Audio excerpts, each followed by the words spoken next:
আর কেউ বলবেন কি নাকি সবাই একমত? আমাদের মোহতারাম ভাই বলেছেন যে একমাত্র কার ইবাদতের জন্য? আল্লাহর ইবাদতের জন্য। আপনারা কি সবাই ওনার সাথে একমত না কারো দ্বিমত আছে? শুনেন, আমি কিন্তু শুরুতে একটা কথা বলেছিলাম যে আমার প্রশ্ন করলে প্রশ্নটাকে বুঝবেন, আমি কি বলছি এরপরে উত্তর দিবেন। কথা বুঝতে পারছেন? আমার প্রশ্নটা আপনারা বুঝতে পারেননি। আমি বলেছিলাম আল্লাহ সুবহানাহু ওয়া তাআলা আমাদেরকে খাস করে কোন কাজের জন্য পৃথিবীতে পাঠিয়েছে? এটা হলো খাস। এটা কি খাস? তাহলে ভাই যে বললেন এটা কি? ভাইয়ের পক্ষের দলিল আছে সূরা জারিয়াত 56 নম্বর আয়াত, 51 নম্বর সূরার 56 নম্বর আয়াত। আল্লাহ সুবহানাহু ওয়া তাআলা এখানে বলেছেন ওয়া মা খালাকতুল জিন্না ওয়াল ইনসা ইল্লা লিয়াবুদুন। আমি জিন এবং মানুষকে একমাত্র আমার ইবাদত করার জন্য পৃথিবীতে পাঠিয়েছি বা সৃষ্টি করেছি, তাই না? তাহলে ইনার এই কথাটা কি ভুল? না, আল্লাহ ভুল। তাহলে আমার প্রশ্নটা কি ভুল? তাহলে এইটা একটু বুঝাইতে হবে আপনাদেরকে। এই বিষয়টা যদি আমরা বুঝে ফেলি তাহলে আমাদের সামনের কাজগুলো সহজ হবে ইনশাআল্লাহ। তাহলে উনি যে বললো ইবাদত, এই বিষয়টা কি? ইবাদত কি নির্দিষ্ট কোনো কাজের নাম? না। এই যে আমরা এখানে আলোচনা করছি, আমরা যদি প্রতিদিন আসে এই আলোচনা করি আর বাকি কোনো কাজ করবো না, কি করবো? কোরআনের যে আলোচনা বলবো আর বাকিরা শুনবো, এটাই যদি চালিয়ে যাই লাগাতার, এটা কি ইবাদত হবে? তাহলে ইবাদত সুনির্দিষ্ট কোনো কাজের নাম না। আমাদের দৈনন্দিন জীবনের প্রত্যেকটি কাজের নাম হলো ইবাদত। সেটা যদি আল্লাহর দেখানো নিয়ম এবং রাসূলের দেখানো পদ্ধতি অনুযায়ী হয় তাহলে সেটা কি ইবাদত। তাহলে এটা একটা কাজের নাম ইবাদত না। আর আমার প্রশ্নটা ছিল খাস কোন কাজের জন্য, মানে একটা কাজ। আমার প্রশ্ন ছিল খাস, আর আপনারা উত্তর দিয়েছেন কি আম। আম মানে অনির্দিষ্ট, আর খাস মানে সুনির্দিষ্ট। এই প্রশ্নটা ছিল আমাদের সুনির্দিষ্ট কোন কাজের জন্য পাঠিয়েছে। আলহামদুলিল্লাহ ভাই শুরুতেই সংক্ষেপে উনি বিষয়টা তুলে ধরার চেষ্টা করেছেন। আমি এটা একটু হালকা একটু টাচ দিয়ে আমার আলোচনার বিষয় হলো অন্য, আমি এটা একটু টাচ দিব। ভাই যেহেতু আমাকে বলছেন যে এই বিষয়টার উপর একটু আলোকপাত করার জন্য, আমি এই জন্য এই বিষয়টা হালকা করে আপনাদের সামনে আলোচনা করবো ইনশাল্লাহ। তাহলে খাস কি আর আম কি? খাস কাজ হলো সেটা যেই কাজ উদ্ধার না হলে বাকি কোনো কাজের মূল্য থাকে না। কথা বুঝতে পারছি কি? বুঝাইতে পারছি কি? খাস কাজ কি এটা উদাহরণ দেই। সেটা হলো কি, মনে করেন আমাদের এই দিনাজপুর শহরের সরকারের প্রতিনিধি হিসেবে কে দায়িত্ব পালন করে জানা আছে আপনাদের? জেলা প্রশাসক। এই ডিসির মূল কাজ কি? পুরো ডিস্ট্রিক্টটা যেন সুশৃঙ্খল ভাবে পরিচালিত হয়, এটা মূল কাজ। এটা কি? এটার জন্য তাকে জনবল দেওয়া হয়েছে, দেওয়া হয় নাই? এসপি, ওসি, টিওনো, ইওনো আরো বিভিন্ন প্রশাসন দেওয়া হয়েছে। সে এই এদেরকে দিয়ে কি করবে? পুরো ডিস্ট্রিক্টটাকে সুশৃঙ্খলভাবে পরিচালনা করবে। এখন ধরে নেন যে জামতলী বাজারে এখানে একটা সরকারি একটা প্রতিষ্ঠান আছে। এই প্রতিষ্ঠানে জনগণ হামলা চালাইছে। এই হামলা চালার পর এরপরে এই বিষয়টা হাইলাইট হয়ে গেছে, একবারে মানে স্বরাষ্ট্র মন্ত্রণালয় পর্যন্ত চলে গেছে। এখন স্বরাষ্ট্র মন্ত্রণালয় থেকে ফোন দিছে ডিসিকে, দিয়ে বলছে যে কি ব্যাপার, তোমার ওখানে এই গন্ডগোল চলছে, তুমি জানো না? এর বিরুদ্ধে কি অ্যাকশন নিচ্ছ বা নিছো কিনা? এখন এ যদি বলে স্যার আমি বাংলাদেশের সংবিধান অনুযায়ী প্রত্যেকটা আইন সুন্দরভাবে মেনে চলি, আমার যারা অফিস স্টাফ আছে এরাও খুব ভালোভাবে এই আইনগুলো মেনে চলে, এরা একবার খুব সুশৃঙ্খলভাবে চলাফেরা করে, আমার পরিবারে যারা আছে এরাও এরকম কোনো রেকর্ড নাই বাংলাদেশ সংবিধানে কোনো আইন লঙ্ঘন করছে, কিন্তু স্যার আমি দুঃখিত, আমি ওই কাজটা করতে পারতেছি না, ওইটা আমি নিয়ন্ত্রণে আনতে পারতেছি না। এই কথা বললে কি চাকরি থাকবে? না, থাকবে? ওর তো খাস কাজ ছিল এটা। অফিসে যদি ভুল ত্রুটিও থাকে, কারো পরিবারে যদি ভুল ত্রুটিও থাকে, এখানে কিন্তু তাকে ওইভাবে কৈফিয়ত নেওয়া হবে নাকি? কিন্তু এই কাজে যদি ত্রুটি বিচ্যুতি হয়, বিন্দু পরিমাণ গাফিলতি থাকে, প্রমাণিত হয়, তাহলে তাকে ধরা হবে কিনা? তাকে সাসপেন্ড করা হবে না সর্বপ্রথম। এরপরে এই গাফিলতির কারণে যদি রাষ্ট্রের বড় কোনো ক্ষতি হয়, এই ক্ষতির জন্য তার সাসপেনশন, তার চাকরি একবারে বরখাস্ত হয়ে যাবে, মানে একবারে চাকরি থাকবে না। এরপরে এমনও হইতে পারে তার জেল হবে, গাফিলতি যদি বড় পর্যায়ে দেখা দেয়। যদি বড় পর্যায়ে সরকারের উপরে কোনো চাপ সৃষ্টি হয়, দেখা যাচ্ছে একে জেলখানা ঢুকাইতে পারে। এমনও হইতে পারে যে তার সমস্ত সম্পত্তি বাজেয়াপ্ত করে দিতে পারে কিনা? কেন? কারণটা কি? কারণ একজন ডিসির মূল কাজ হলো পুরো ডিস্ট্রিক্টকে নিয়ন্ত্রণে রাখা, সুশৃঙ্খলভাবে চলতে। এই কাজে যদি তার ঘাটতি হয়, আর যদি সে ব্যক্তিগতভাবে বিশাল মানে দেশপ্রেমিক হয়, আর যদি রাষ্ট্রের সমস্ত সংবিধান আইনগুলো মেনে চলে ভালোভাবে, এটা দিয়ে কোনো পার পাবে? আল্লাহ সুবহানাহু ওয়া তাআলা আমাদেরকে পৃথিবীতে পাঠিয়েছেন, ভাই বলেছেন সূরা বাকারার 30 নম্বর আয়াত। কত নম্বর আয়াত? 30। আল্লাহ সুবহানাহু ওয়া তাআলা এখানে ওই যে সম্মেলন করেছেন, সমস্ত ফেরেশতাদের দেখে একটা সম্মেলন করলেন। সম্মেলনে আল্লাহ সুবহানাহু ওয়া তাআলা তাদেরকে অবগত করলেন। কি অবগত করলেন? আল্লাহ সুবহানাহু ওয়া তাআলা বলছেন এখানে, ওয়া ইয ক্বালা রাব্বুকা লিল মালাইকা, আল্লাহ সুবহানাহু ওয়া তাআলা মালাইকাদেরকে স্মরণ করো, তোমাদের রব মালাইকাদেরকে বললেন, কি বললেন? ইন্নী জাইলুন ফিল আরদি খলিফা, আমি পৃথিবীতে খলিফা প্রেরণ করছি। আমি যদি এখন আলোচনা করি এই আয়াতের উপরে 3 ঘন্টা আলোচনা করা যাবে, তবে আমি আজকে ওই আলোচনা করবো না, ওই আলোচনাতে যাচ্ছি না। আমি জাস্ট আপনাদের টাচ দিচ্ছি যে আসলে এই কাজটা কি কাজ। এই কাজটা হলো খাস। এই কাজটা কি কাজ? কারণ আমরা জানি পৃথিবীতে সমস্ত মাখলুক, শুধু মানুষ না, সমস্ত মাখলুক, জিন এবং ইনসান বাদ দিয়ে সমস্ত মাখলুক আল্লাহ সুবহানাহু ওয়া তাআলার একনিষ্ঠভাবে ইবাদত করে। নাকি পার্থক্য আছে কোনো তারতম্য করে নাকি? মানে তাওহীদ বুঝতে গিয়ে, তাওহীদের উপর আমল করতে গিয়ে, তাওহীদের আকীদা লালন করতে গিয়ে কোনো ভেজাল করে তারা করে না? ভেজাল করে নাকি একবারে তাওহীদ ঠিক রেখে একবারে মানে আল্লাহ সুবহানাহু ওয়া তাআলার একনিষ্ঠ গোলাম হিসেবে তার ইবাদত করে? কোনটা করে? একনিষ্ঠভাবেই করে। এখানে কোনো মাখলুক বাদ নাই। তাহলে আমাদের এখানে খাস কাজ হলো আল্লাহর জমিনে, আল্লাহর জমিনটাকে যেন আল্লাহর হুকুমত দিয়ে আমরা পরিচালনা করতে পারি। এটাই হলো মূল কাজ আমাদের। এটা মূল কাজ না? এখন আমরা যদি এই কাজ না করি, আল্লাহর জমিনে আল্লাহর তাওহীদ প্রতিষ্ঠা করতে হবে। এখানে মানুষকে ইলাহ বানিয়ে নিয়েছে। মানুষকে কি করে নিয়েছে? এই বাংলার জমিনে প্রত্যেকটা মানুষ, কম আর বেশি, এর মধ্যে গুটি কয়েক ব্যতীত প্রত্যেকটা মানুষকে ইলাহ হিসাবে গ্রহণ করেছে। বাংলাদেশটা পরিচালিত হয় কার আইন দিয়ে? আল্লাহর আইন দিয়ে। কি বলেন? মানব রচিত আইন দিয়ে। এই দেশের 90% মানুষ বলা হয় যে মুসলিম। কি বলা হয়? কিন্তু এই দেশের 90% মানুষ গণতন্ত্রের সাথে যুক্ত আছে, ইল্লা ব্যতীত কয়েকজন, অল্প কয়েকজন যারা আমরা হতে পারি এখানে, অথবা এখান থেকে আবার মাইনাস হয়ে যাইতে পারি, এখানেও আবার কি থাকতে পারে। তাহলে আমরা দেখতে পাচ্ছি এই বাংলাদেশে আল্লাহর হুকুমত প্রতিষ্ঠিত নেই, আল্লাহর আইন প্রতিষ্ঠিত নেই। অথচ এই আইন প্রতিষ্ঠার দায়িত্ব আল্লাহ সুবহানাহু ওয়া তাআলা আমাদেরকে দিয়েছিলেন, নাকি অন্য কাউকে দিয়েছে? আল্লাহ সুবহানাহু ওয়া তাআলা কি জিন নামায় দিয়ে এই আইন প্রতিষ্ঠা করবে আর আমরা তখন পরিচালিত হবো? বিষয়টি এরকম নাকি আমাদেরকে সামনে সারি থাকতে হবে? যখন আমরা সামনে সারিতে থাকবো তখন আল্লাহ সুবহানাহু ওয়া তাআলা সাহায্য পাঠাবেন ইনশাআল্লাহ। কি তাই না? এখন আরেকটা বিষয়, বাংলাদেশে যে প্রেক্ষাপট, এই প্রেক্ষাপটে আমরা দেখতে পাই যে অধিকাংশ মানুষই গণতন্ত্রের সাথে যুক্ত আছে কিনা? এখন এই মানুষগুলোকে আপনি কিভাবে নিয়ে আসবেন? এই মানুষগুলোকে আনার জন্য আমাদের এই আজকের আয়োজন। এই মানুষগুলো কি আনার জন্য কি আমাদের আজকের এই আয়োজন। আল্লাহ সুবহানাহু ওয়া তাআলা আমাদের এই আয়োজনে কবুল করুন। আল্লাহ আমাদের যে দায়িত্বটাকে আমরা বুঝতে পেরেছি, কি বলেন? আমরা এটা নিয়ে সামনে কোনো একদিন আলোচনা করবো বিস্তারিতভাবে ইনশাআল্লাহ। আজকে আমার যে আলোচনার বিষয়বস্তু সেটা হলো নিজেদেরকে, শুরুতে বলছিলাম যে আমাদের আলোচনা আমাদেরকে নিয়ে। কাদেরকে নিয়ে? আমাদেরকে নিয়ে। তাহলে আমরা আজকে দেখবো যে আমরা মুমিন কিনা। কারণ আল্লাহ সুবহানাহু ওয়া তাআলা এই দায়িত্ব দিয়েছেন মুমিন, এই দায়িত্ব মুমিনদেরকে দিবেন, সবাইকে দিবেন না। আল্লাহ সুবহানাহু ওয়া তাআলা সূরা নূর 24 নম্বর সূরার 55 নম্বর আয়াত আল্লাহ সুবহানাহু ওয়া তাআলা বলছে, ওয়াদাল্লাহুল্লাযীনা আমানু মিনকুম। আল্লাহ ওয়াদা করেছেন, সুবহানাল্লাহ, কার সাথে? আল্লাযীনা আমানু, যারা ঈমান এনেছে, মিনকুম মানে তোমাদের মধ্য থেকে। কাদের মধ্য থেকে? এখানে একটা গুরুত্বপূর্ণ বিষয়, আমরা কি সকলে ঈমান এনেছি, নাকি আমরা বংশীয় সূত্রে ঈমানদার হয়ে দাবি করছি আমরাও ঈমানদার? কোনটা? আল্লাহ সুবহানাহু ওয়া তাআলা সবাইকে কিন্তু দায়িত্ব দিবেন না।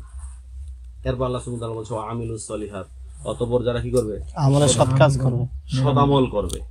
কি করবে? সদামল করবে। লা ইস্তাকলিফান্নাহুম ফিল আরদ, তাহলেই আল্লাহ সুবহানাহু ওয়া তাআলা খিলাফতের দায়িত্ব, প্রতিনিধিত্ব যেটা বলছেন আপনারা, এই দায়িত্ব তাদের হাতে তুলে দিবে। কথা বুঝতে পেরেছেন? তাহলে এই দায়িত্ব পালন করার জন্য আমাদেরকে আগে কি হইতে হবে? মুমিন হইতে হবে। আমরা আজকে দেখব আমরা কি আসলে সত্যিকার অর্থে মুমিন কিনা। কথা বুঝতে পেরেছেন? তো আমি আলোচনার যে আয়াতের বিষয়বস্তু নিয়ে এসেছিলাম, শুরুতে যে আয়াত তেলাওয়াত করেছিলাম আমরা সেখান থেকে আলোচনা শুরু করলাম। মানে এটা বোনাস আলোচনা। এখন যেটা কথা বললাম এটা ভাই যেটা বলছিল সেটার প্রেক্ষিতে আমি একটু আলোচনা করে নিলাম। এখন আমার আলোচনা শুরু হলো, সেটা হলো আল্লাহ সুবহানাহু ওয়া তাআলা সূরা আল ইমরানের 104 নম্বর আয়াত। এখানে আল্লাহ সুবহানাহু ওয়া তাআলা বলছে ওয়াল তাকুম মিনকুম উম্মাহ, তোমাদের মধ্যে একটি দল থাকা উচিত। কি থাকা উচিত? দল থাকা উচিত। তাই বলে আপনারা মনে করেন না আমি দলের দিকে আহ্বান করতে আসছি, জাস্ট আল্লাহর বক্তব্যটা তুলে ধরতেছি, একটু বুঝি তারপরে সামনে আগাবো ইনশাআল্লাহ।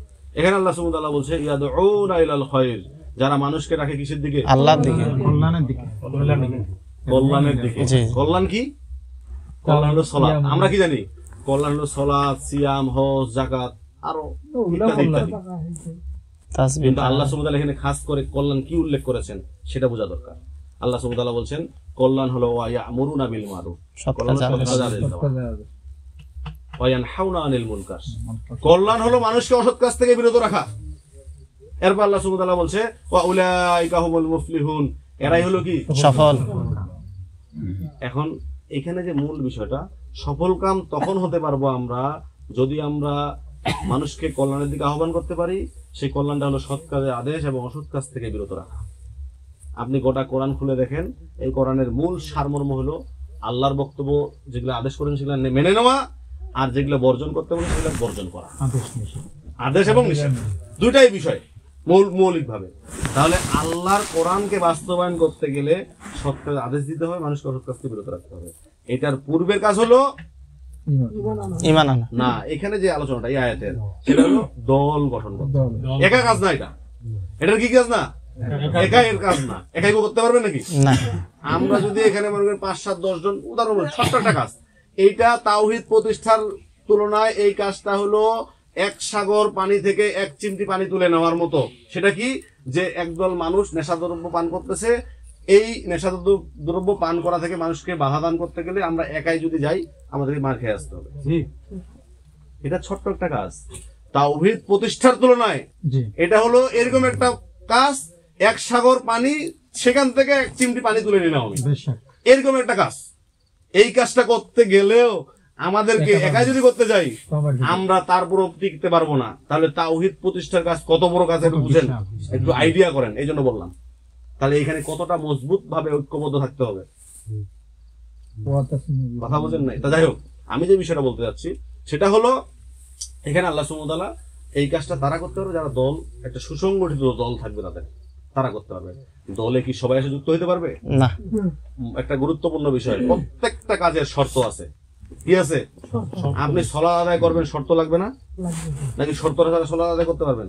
সালাতের শর্ত কি? ওযু করা। ওযু ছাড়া কেউ যদি 500 রাকাত সালাত আদায় করে কোনো জাযা পাবে? পাবে। কেন পাবে না? কারণ এটা শর্ত ছিল, তাই কিনা? আবার ওযুর শর্ত কি? পবিত্রতা অর্জন করা। কেউ যদি পবিত্রতা অর্জন না করে আর ওযু করে, ওর হবে ওযু? পবিত্রতার শর্ত কি? ঈমান থাকা। কেউ যদি ঈমানদার না হয়, মুমিন না হয়, সে যদি পবিত্রতা অর্জন করে পবিত্র কোন কাজে দিবে? তাহলে প্রত্যেকটা কাজে ধারাবাহিক শর্ত আছে কিনা? তাই আমরা দেখতে পাচ্ছি এখানে আল্লাহ সুবহানাহু ওয়া তাআলা সূরা আল ইমরানের 104 নম্বর আয়াতে একটা দলের কথা বলেছেন। তাহলে এই দল করার জন্য শর্ত আছে কিনা? শর্ত ওই কাজকে বোঝায় যেই কাজ তার পূর্বে করতে হয়। মানে যেই কাজটা করবেন ওই কাজের শর্ত যদি বলেন তাহলে তার পূর্বের কাজটাকে শর্ত বোঝায় নাকি? তাহলে তার পূর্বে কি কাজ আছে এটাকে বুঝতে হবে। এটা যদি আমরা বুঝতে পারি একটু,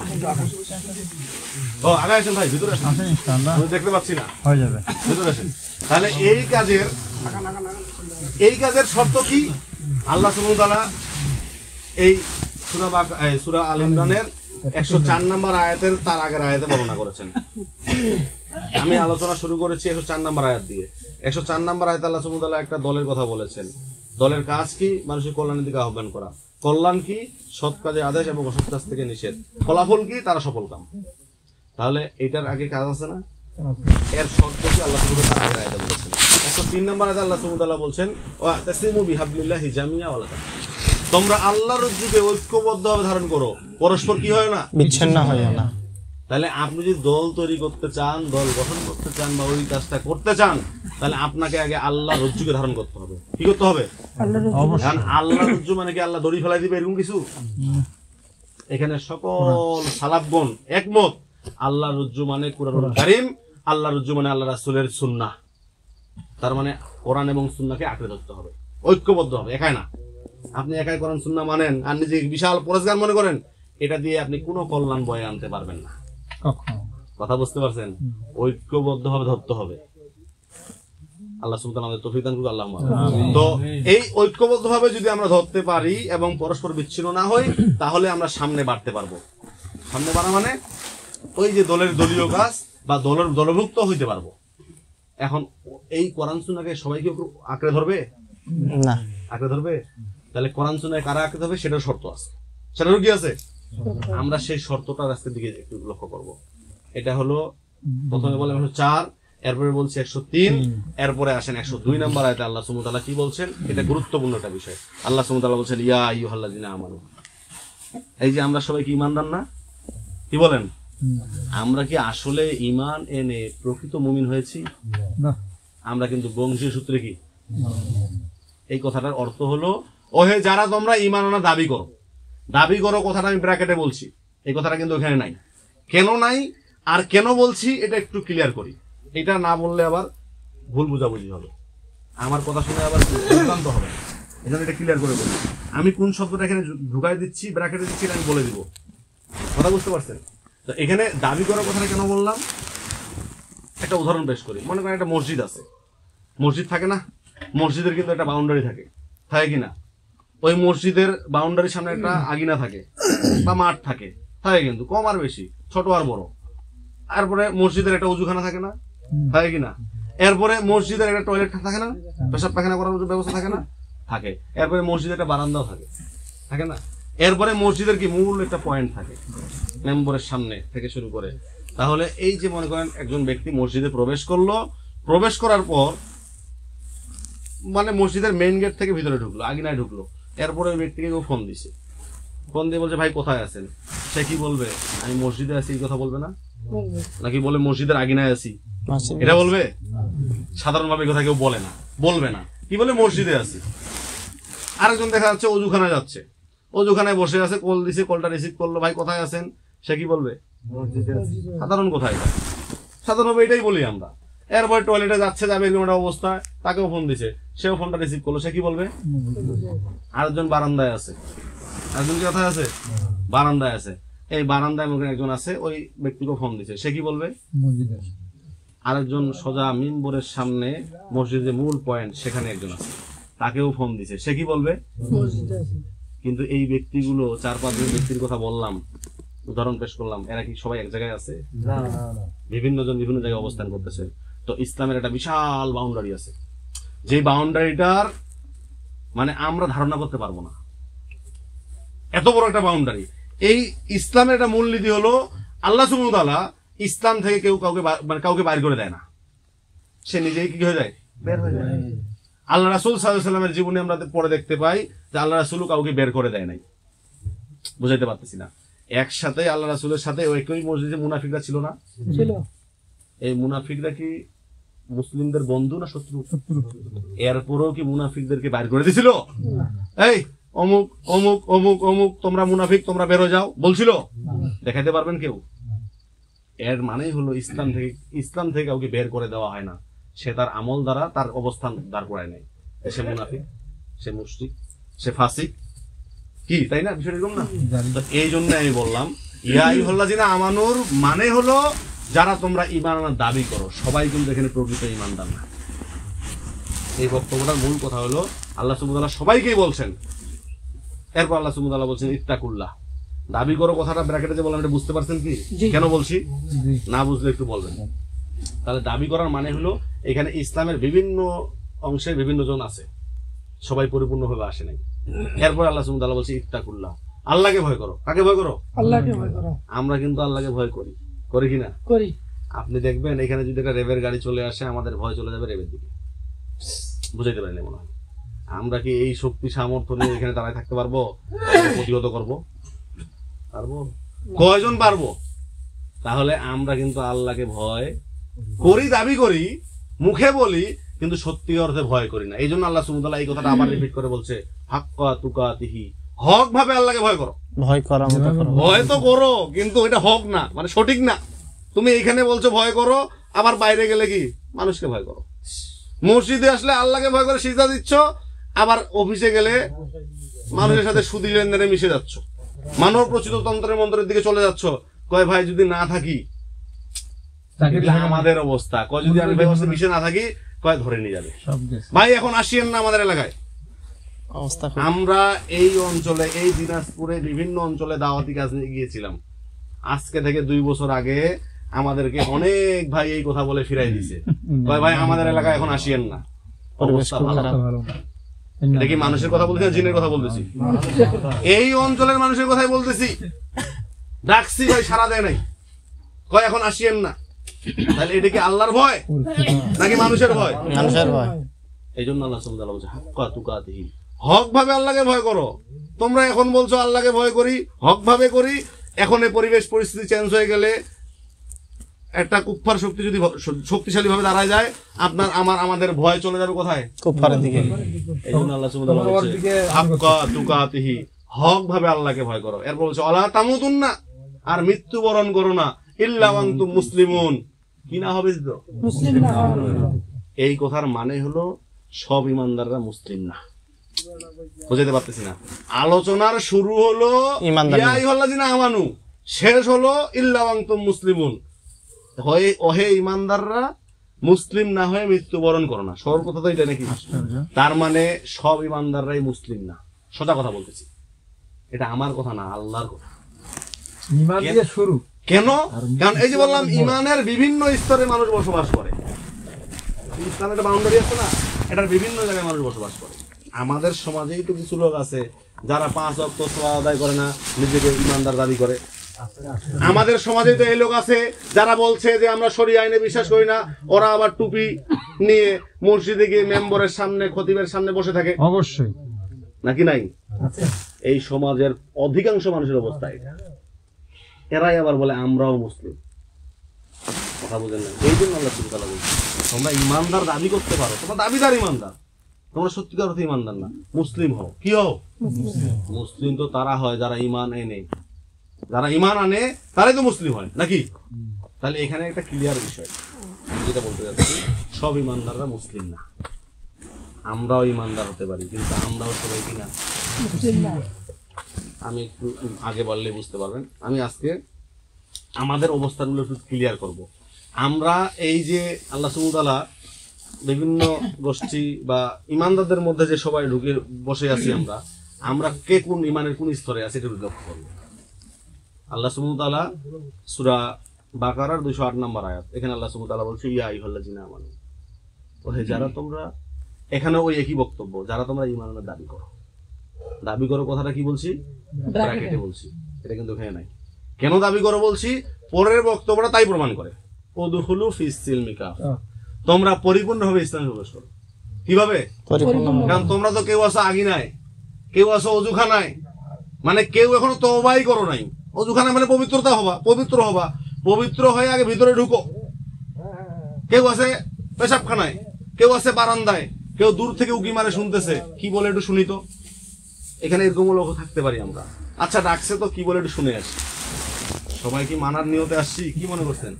যদি আমরা এখানে সবাই মানার নিয়তে আসি, আল্লাহর কসম করে বলতেছি, এই এলাকায় এই কোন রকমের কোন অসঙ্গতিমূলক আল্লাহদ্রোহী কোনো কাজ চলতে পারে না।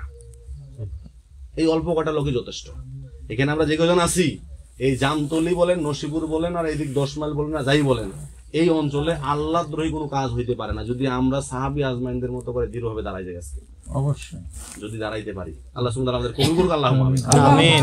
যাই হোক, আমি যে কথায় ছিলাম, আল্লাহ সুবহানাহু ওয়া তাআলা বলছে, উদখুলু ফিস সিলমি কাফা, তোমরা পরিপূর্ণভাবে ইসলামে প্রবেশ করো। তোমরা তো পরিপূর্ণভাবে ইসলামে প্রবেশ করো নাই। তোমরা মসজিদে আসে ঠিকই আল্লাহকে বলতেছো আল্লাহু আকবার, আল্লাহ সবচেয়ে বড়, আবার এখান থেকে বের হয়ে গিয়ে যখন তোমাদের নেতার সাথে মিলিত হচ্ছ, তখন বলতেছো সকল ক্ষমতার মালিক জনগণ। নাউজুবিল্লাহ। এই কথা যদি কেউ মুখ দিয়ে বলে, তার কি ঈমান থাকবে? না। আপনারা কি মনে করছেন? আল্লাহ সুবহানাহু ওয়া তাআলা বলছে, আন্নাল্লাহা নিশ্চয়ই সরি লাহু মুলকুস সামাওয়াতি ওয়াল আরদ, আসমান এবং জমিনের সার্বভৌম ক্ষমতার উৎস কে? আল্লাহ সুবহানাহু ওয়া তাআলা। আল্লাহ সুবহানাহু ওয়া তাআলা বলছে। আর আমরা এই সমাজের কিছু মানুষ বলছি, যারা আবার মুখে বলতেছে ভিন্ন কথা, আমলে করতেছে সেটাই।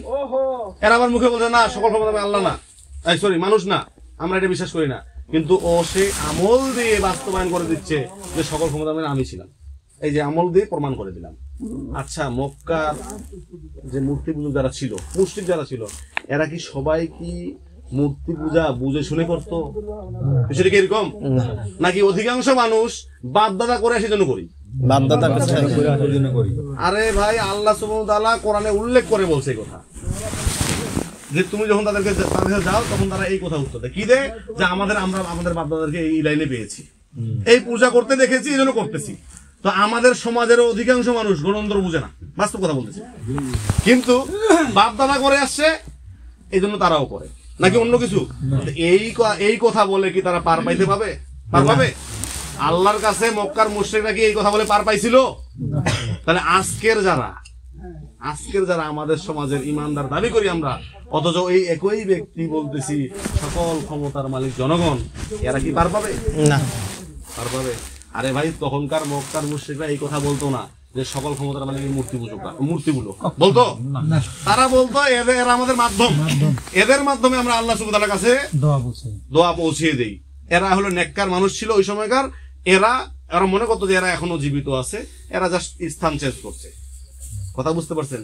তাহলে আমাদের বর্তমান সময়ের যে আকীদা, বিশ্বাস, যে ধারণা আমরা লালন করি, এর থেকেও শত শত গুণ, কোটি কোটি গুণ ভালো ছিল ওই সময় মুশরিকদের, ছিল না? তাহলে এখানে বুঝতে হবে, তার মানে সবাই পরিপূর্ণভাবে ইসলামে প্রবেশ করে নাই। এখানে বিভিন্ন স্তরে মানুষ বসবাস করছে। এরপর আল্লাহ সুবহানাহু ওয়া তাআলা বলছে, আলা তাত্তাবিউ খুতুওয়াতিশ শাইতান, আর তোমরা শয়তানের পদাঙ্ক অনুসরণ করো না। কি করো না? মানুষ শয়তানের ধোঁকায় পড়ে বিভিন্ন পদাঙ্ক অনুসরণ করতেছে না? অনেক আছে, অনেক। যাক, আমি ওইদিকে যাবো না। আমি যদি এই বিষয়ে আলোচনা করতে শয়তানের পথগুলো কি কি, তাহলে আপনারা আশ্চর্য হয়ে যাবেন যে আমরাও এই পদের উপর আছি, আমরাও ওই শয়তানের পথগুলো অনুসরণ করতেছি। আপনি ধারণাই করতে পারবেন না। আমরা বিভিন্ন স্তরে কাজ করতেছি। তো এই শয়তানদের যে বিষয়টা আমি এটা উল্লেখ করতে যাচ্ছি, এখানে আল্লাহ সুবহানাহু ওয়া তাআলা বলছে, আলা তাত্তাবিউ খুতুওয়াতিশ শাইতান, আর তোমরা শয়তানের পদাঙ্ক অনুসরণ করো না। ইন্নাহু লাকুম আদুউম মুবিন, এই শয়তান তোমাদের প্রকাশ্য শত্রু। আমরা সবাই জানি কিনা ইবলিস আমাদের শত্রু? ইবলিসের প্রধান সহযোগী হলো ইহুদিরা, এটা জানি না? ইহুদিদের মধ্য থেকেই তো দাজ্জালের সেনাবাহিনীর সদস্যরা হবে, সামনে সারিতে থাকবে, এরা কমান্ডার হবে, জানি না? অবশ্যই। এরা কি এমনিতেই কি মানে সামনে আসতে পারবে? এরা বিভিন্ন জাল বিছায় রাখছে। এই জালের মধ্যে থেকে কিছু জাল আমরা দেখতে পাই, কিছু দেখতে পাই না। আমরা দেখতে পাচ্ছি প্রকাশ্যে কোথায় হত্যা করতেছে? ফিলিস্তিনে। আমরা দেখতে পাচ্ছি প্রকাশ্যে হত্যা করছে আফগানিস্তানে। আমরা দেখতে পাচ্ছি প্রকাশ্যে হত্যা করছে বালিতে, সোমালিয়ায়, চেচনিয়া, বসনিয়া, কাশ্মীরে, ভারতের পুরো ভারতবর্ষে মুসলমানদের হত্যা করতেছে। আমরা দেখতে পাচ্ছি আরাকানে। আমরা এগুলো চোখে দেখতে পাচ্ছি, কিন্তু আমার দেশে যে আমাদেরকে হত্যা করতেছে, আমাদের এর কারো নজরে আসে না। বাংলাদেশের জমিনে যারা তাওহীদের ঝান্ডা তুলেছিল প্রথম, এটা 2000 সালে আগের ঘটনা, তুলেছিল না? এদের সবাইকে ফাঁসি দেওয়া হয়েছে। এটা আপনারা জানেন না, কারণ আমরা তো ওই সময় ছোট ছিলাম। যাক, ওইদিকে আমি যাবো না।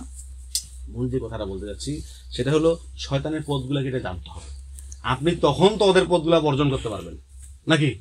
আপনি যখন শয়তানকে চিনবেন, এখানে যদি আমরা সবাই চিনে ফেলি যে এই ব্যক্তিটা বা ওই ব্যক্তিটা বা যে কোনো একজন ব্যক্তি আমাদের বিরুদ্ধে এখানে অবস্থান নিয়ে এখানে আমাদের কথাগুলো শুনতেছে, এগুলা যায় আমাদেরকে বিপদে ফেলাবে। আমরা কি ওখানে আস্ত রাখবো? না জানলে তো আমাদের সাথে মিশে থাকবে, বুঝতেই পারবো না। তো শয়তানকে আগে চিনতে হবে। তো শয়তানের প্রধান সহযোগী পৃথিবীতে হলো ইহুদিরা। কারা? আমি শর্টকাটে বলার চেষ্টা করছি। আমি এই ইহুদি সম্পর্কে আপনাদের কাছে একটা মেসেজ দিব, পরবর্তীতে কোরআন সুন্নাহ থেকে একটু আলোচনা করব যদি সুযোগ পাই। কারণ আজকে যদি আমি এই শয়তান সম্পর্কে ধারণা দিয়ে কোরআন সুন্নাহ থেকে আলোচনা করতে যাই, তাহলে 2 ঘন্টা লাগবে। অতএব এতক্ষণ কথা বলার সুযোগ নেই। আমি শর্টকাটে আপনাদের সামনে একটা বিষয় তুলে ধরবো, সেগুলো ইহুদিদের চক্রান্তগুলো কি কি, কিভাবে তারা আমাদেরকে তাদের পদাঙ্ক অনুসরণ করাচ্ছে, আর আমরা মনে করতেছি যে আমরা আল্লাহ এবং আল্লাহ রাসূলের পদাঙ্ক অনুসরণ করতেছি। এটা একটু বোঝানোর জন্য এই বিষয়টা তুলে ধরবো। তো ইহুদিরা গোটা বিশ্বে এদের নিয়ন্ত্রণ নেওয়ার জন্য আমেরিকা নামক একটা রাষ্ট্রের জন্ম দেয়। অনেক ইতিহাস, আমি যাচ্ছি না। আমেরিকা নামক যে রাষ্ট্রটা, এটা দখলদারিত্বের মধ্য দিয়ে প্রতিষ্ঠা লাভ করছে। এটা যদি ইতিহাস পড়ে দেখেন, আমরা শুধু দেখি যে এই যে ফিলিস্তিন আর এই যে কি বলে আপনার আরাকান আর এই অমুক তমুক, এগুলাই মনে করি না। এরাই শুধু দখলদার না, এই কুফফার শক্তি প্রত্যেকটা রাষ্ট্র এরা সব দখলদার। ওইখানে দখল নিয়েই এই রাষ্ট্রটা প্রতিষ্ঠা হয়েছে এবং ওইখানে ইহুদিরা পিছন থেকে সব রকমের শেল্টার দিয়েছে, অর্থ, যত রকমের যা কিছু লাগে, শক্তি, শ্রম, মেধা, মিডিয়া, সব রকমের শক্তি প্রয়োগ করে ওইখানে রাষ্ট্রটা প্রতিষ্ঠা করছে। এই রাষ্ট্রের মূল কাজ হলো গোটা বিশ্বের নিয়ন্ত্রণ নেওয়া। ইহুদিরা সুকৌশলে এদের মাথার উপরে বসে এই রাষ্ট্রের মাধ্যমে পুরো বিশ্বের নিয়ন্ত্রণ নিয়েছে। বর্তমান সময় যদি দেখেন, গোটা বিশ্বে কারা মুসলিমদের সাথে লড়াই করতেছে সশস্ত্র ভাবে, আপনি দেখবেন এই আমেরিকা। এই আমেরিকার উপরে যাদের হাত, তারা হলো ইহুদি। ভাই কি ঘুমাচ্ছে নাকি? ভাই ঘুম ধরতেছে? ঘুমায়েন না ভাই, একটু জরুরি গুরুত্বপূর্ণ কথা বলতেছি, একটু কষ্ট করে একটু সচেতন ভাবে শুনবো ইনশাল্লাহ। আমি কিন্তু প্রশ্ন করব, ঘুম ধরতেছে নাকি আপনাদেরকে? তো যাই হোক, এখানে এই ইহুদিরা কিভাবে কাজ করছে, এরা মোটামুটি এই 1946 সালে অনেকগুলো সংগঠন আছে, প্রকাশ্যে এদের সংগঠন আছে 3000-এর উপরে। গোটা বিশ্বে ইহুদিরা মুসলিমদের বিরুদ্ধে কাজ করার জন্য, তাদের আধিপত্য বিস্তারের জন্য 3000-এর উপরে সংগঠন আছে, প্রকাশ্য সংগঠন, যেগুলোর নাম দেওয়া আছে। আর গোপনে আছে 1200 সংগঠন। গোপনে কতগুলো আছে? প্রায় 1200। আমার নাম তবে লিস্ট দিতে পারবো, মুখস্থ নাই এখন, কথা বুঝতে পারছেন? এই সংগঠনগুলোর মধ্যে হলো একটা ওপেন সিক্রেট সংগঠন, সেটা হলো র্যান্ড কর্পোরেশন। কি কর্পোরেশন? এই নামটা শুনতে কি কখনো? আপনাদের এই র্যান্ড কর্পোরেশন 1946 সালে প্রতিষ্ঠা লাভ করে। এদের মূল কাজ হলো কিভাবে আমেরিকাকে গোটা বিশ্বের উপরে নেতৃত্ব নিয়ে আসা যায় এবং এর মাধ্যমে গোটা বিশ্বকে শাসন করা যায়। এরা মূল এর কাজ হলো, এটা হলো গবেষণা করা। এই গবেষণা করে এই আমেরিকার যারা নীতি নির্ধারক, এদেরকে এই গবেষণা তুলে দেওয়া যে এইভাবে করে রাষ্ট্রটা পরিচালনা করো আর এইভাবে করে বিশ্ব পরিচালনা করো, তাহলে তোমরা এই বিশ্ব নিয়ন্ত্রণ করতে পারবে। এটা প্রতিষ্ঠা লাভ করে 46 সালে। এরা মোটামুটি গবেষণা করে বিভিন্ন আলোচনা পর্যালোচনা, এরা মোটামুটি গোটা বিশ্বে এই নিয়ন্ত্রণ নেওয়ার জন্য বিভিন্ন সময় বিভিন্ন কার্যক্রম পরিচালনা করে। এরপরে একটা পর্যায়ে ইংল্যান্ড, আমরা সবাই জানি ব্রিটিশ, এরা কিন্তু সুন্দরভাবে এই ক্ষমতাটা এদের কাছে হস্তান্তর করে দেয়, কোন রকমের যুদ্ধ ছাড়াই। আপনারা দেখাইতে পারবেন না ইংল্যান্ড আর আমেরিকা কখনো যুদ্ধ করছে। আপনারা এটাও দেখাইতে পারবেন না যে ওরা বর্তমানে একে অপরের শত্রু, কি বরঞ্চ আমরা জানি যে একে অপরের সব থেকে পরম বন্ধু। এরা আগে বন্ধু ছিল, ইংল্যান্ড তো শাসন করছে আমেরিকা। জি না, পরবর্তী যে ক্ষমতায় আসে সেটার কথা বলতেছি। তারপরে কি তারা এখন সুন্দর বন্ধু। পৃথিবীতে এরকম কোনো ঘটনা নজির নাই যে একটা পক্ষ আরেকটা পক্ষর উপরে ক্ষমতায় আসবে আর তারা একে অপরের সাথে বন্ধুত্ব সুলভ আচরণ থাকবে, আপনি দেখাইতে পারবেন না। এটা হলো র্যান্ড কর্পোরেশন বা র্যান্ড, এই র্যান্ডের গবেষণার ফসল। কথা বুঝতে পারছেন? আমি যাচ্ছি না। এরপরে এরা কি করে, গোটা বিশ্ব নিয়ন্ত্রণ নেওয়ার পর দেখতেছে এখন আমাদের শত্রু একমাত্র মুসলিমরা। কারা? মুসলিমদের সাথে এরা লড়াই শুরু করে, আধুনিক প্রযুক্তি সহকারে যুদ্ধ এবং বিভিন্ন সরঞ্জাম দিয়ে এরা লড়াই শুরু করে। লড়াই শুরু করলো প্রথমে ইরাকে লড়াই শুরু করতে না করতেই এখানে শেষ করতে ফিনিশিং দিতে পারলো না, শুরু হয়ে গেল আফগানিস্তানে ফিনিশিং দিতে পারলো না, শুরু হয়ে গেল সোমালিয়ায় শেষ করতে পারলো না, চলে গেল মালিতে শেষ করতে পারলো না, চলে গেল চেচনিয়ায়, বসনিয়ায়, বুরকিনা ফাসো, আরো বিভিন্ন বিশ্বের রাষ্ট্রগুলোতে, ভূখণ্ডগুলোতে এই যুদ্ধের দামামা বেজে গেল। মানে ওরা নিয়ন্ত্রণই করতে পারছে। ওরা তখন বুঝে ফেললো 2000 সালে এসে ওদের গবেষণা হলো এই যে আমরা যুদ্ধ করে মুসলিম জনগোষ্ঠীর সাথে কোশ্চিন কালো লড়াই করে জয়লাভ করতে পারবো না। আমাদের গবেষণা নতুন করে করতে হবে, নতুন করে আমাদের পরিকল্পনা গ্রহণ করতে হবে, যার ফসল আমরা আজকে দেখতে পাচ্ছি। গুটি কয়েক দেশের লড়াই করতেছে, বাকি সব দেশগুলো ওদের কন্ট্রোলে আছে, কিন্তু যুদ্ধ চলতেছে। এই যুদ্ধটাকে এটাকে বুঝতে হবে। তখন তারা কি করলো, 2003 সালে তারা কয়েক শত ইহুদি যুবকদেরকে গবেষণায় লাগিয়ে দিল আবার, যে এরা কিভাবে কিসের মাধ্যমে এই যে যুদ্ধ করে টিকে আছে, অথচ তাদের কাছে আধুনিক কোনো অস্ত্র নাই, খাইতে পায় না, এরা ক্ষুধার্ত, এরা হ্যাংলা পাতলা, কিভাবে এভাবে করে তারা টিকে আছে যুদ্ধের ময়দানে।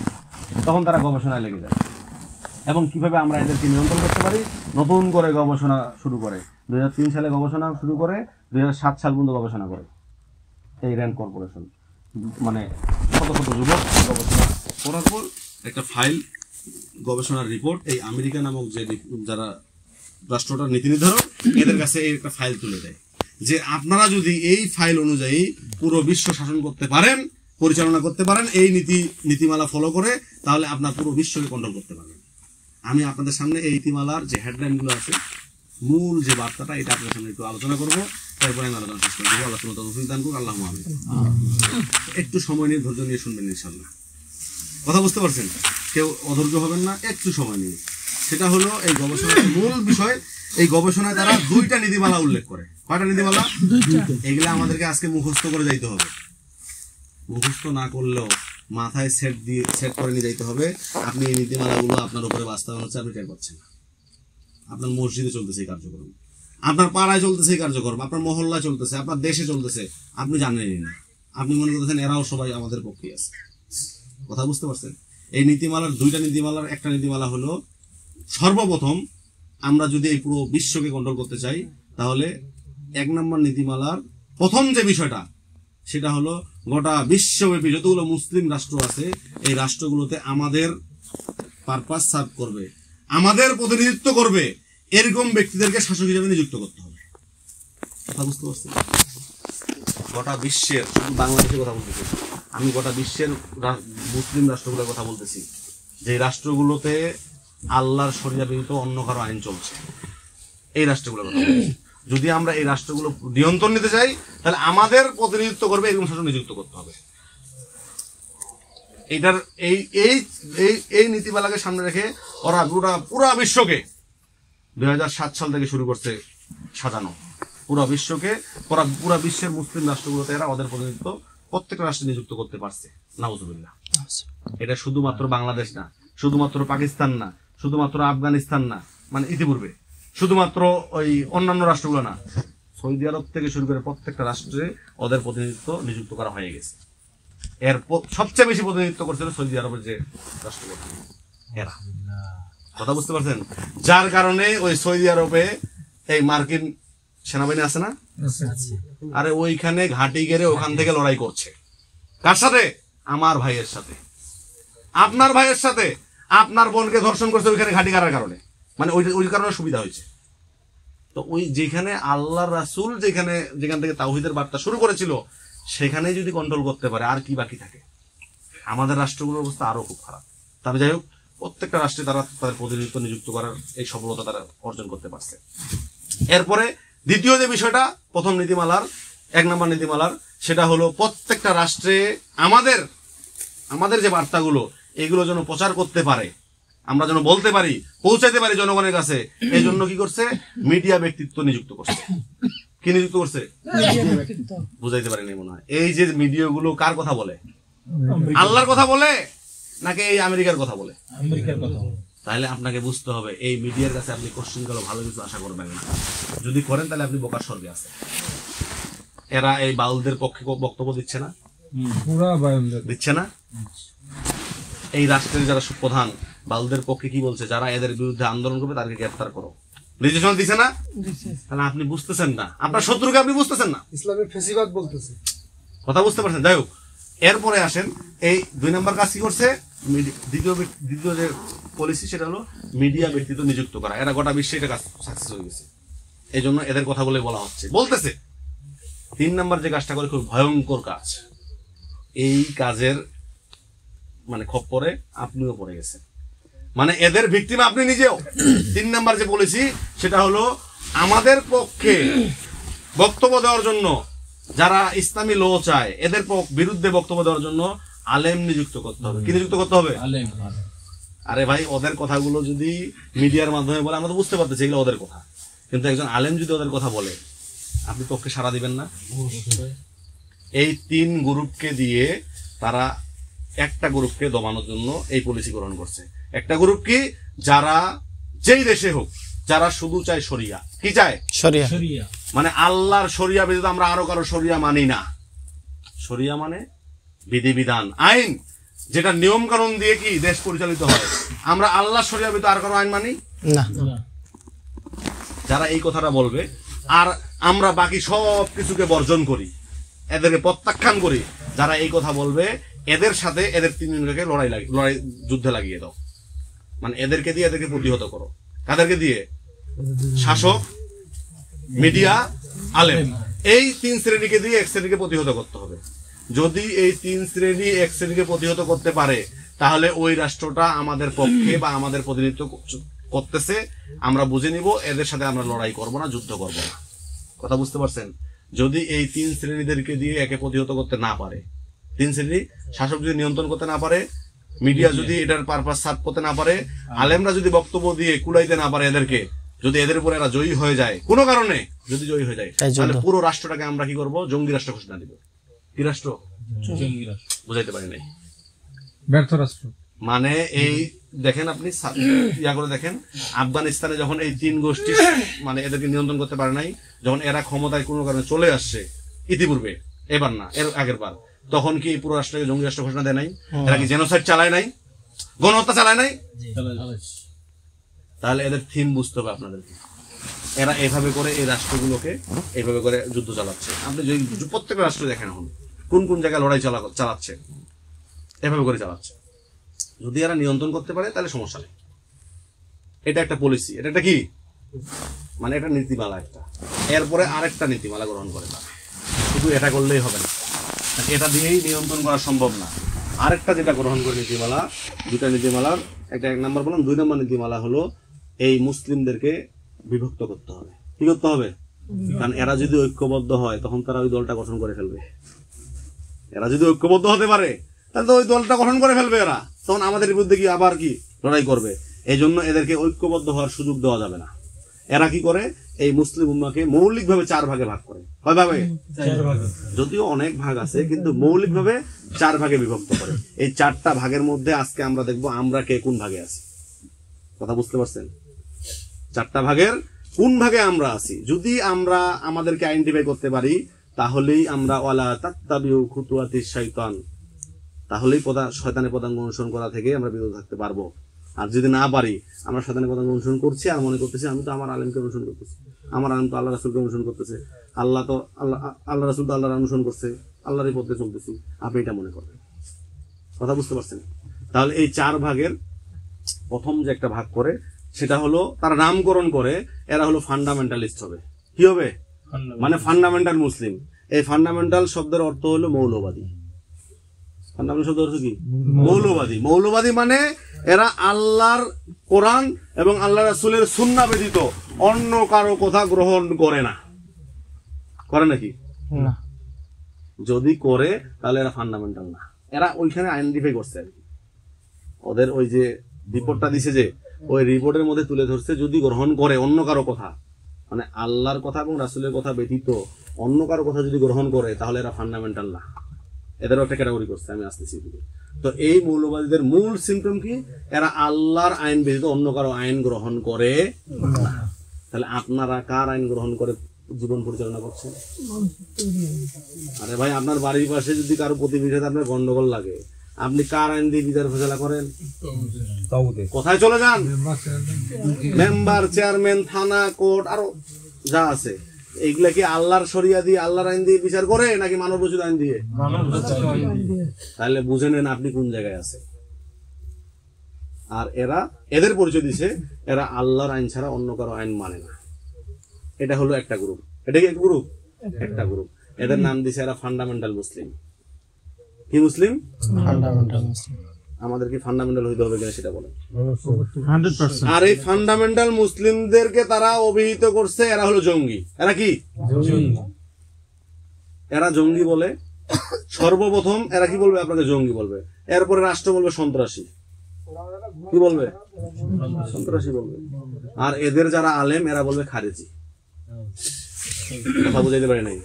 মানে এরা ফতুয়াটা নিবে সিস্টেমে, আগে আলেমের কাছ থেকে। এই যে 3টা গ্রুপ বললাম না, আলেমের কাছ থেকে ফতুয়া নিবে যে এই যে মৌলবাদীরা এই যে এরকম কার্যক্রম পরিচালনা করছে, এই বিষয়ে শাইখ আপনার মন্তব্য কি?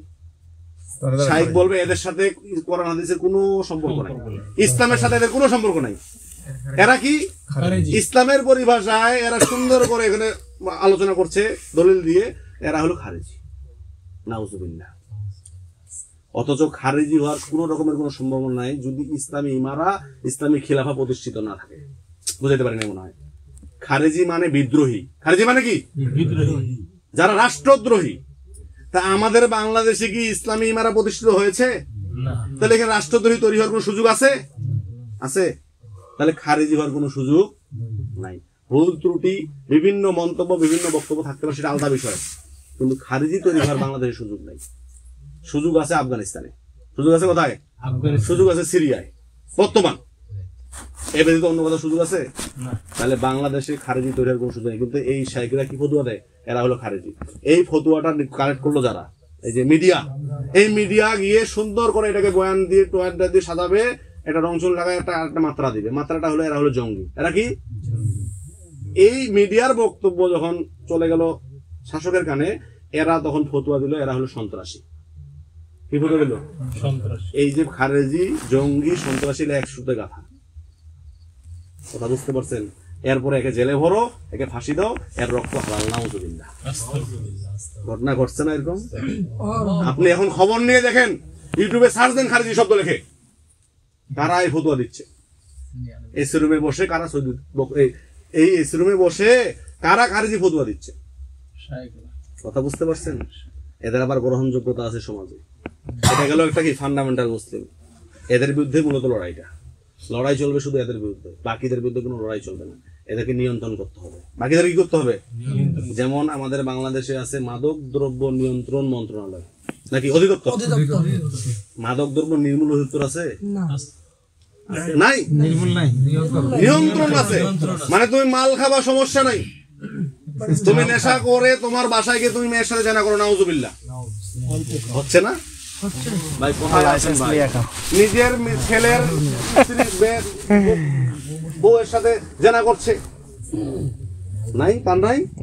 তারা এটাই চায় যে মাদক দ্রব্য আমরা নিয়ন্ত্রণ করব, কিন্তু তুমি রাস্তায় বিশৃঙ্খলা করবা না। কি করবা না? তুমি যাও, পরিবারে যাও, তুমি তোমার মেয়েকে ধর্ষণ করো, তুমি তোমার ছেলের বউকে ধর্ষণ করো, আরো যারা আছে যার সাথে আমাদের ইসলামী শরিয়া অনুযায়ী হারাম, এদের সাথে তুমি কি করো? নাউজুবিল্লাহ। চলছে না এইভাবে? এটা হলো এই রাষ্ট্রের মানে কারুকার্য। কি বলবো এটাকে? এই যে বিষয়টা বললাম, এই আপনার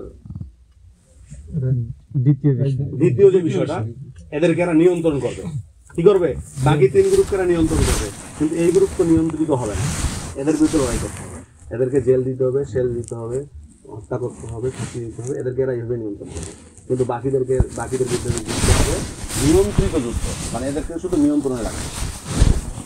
2 নম্বর যে গ্রুপ তারা করে, মানে আলাদা করে মুসলিমদেরকে, 2 নম্বর গ্রুপের নাম দেয় হলো ট্রেডিশনাল মুসলিম।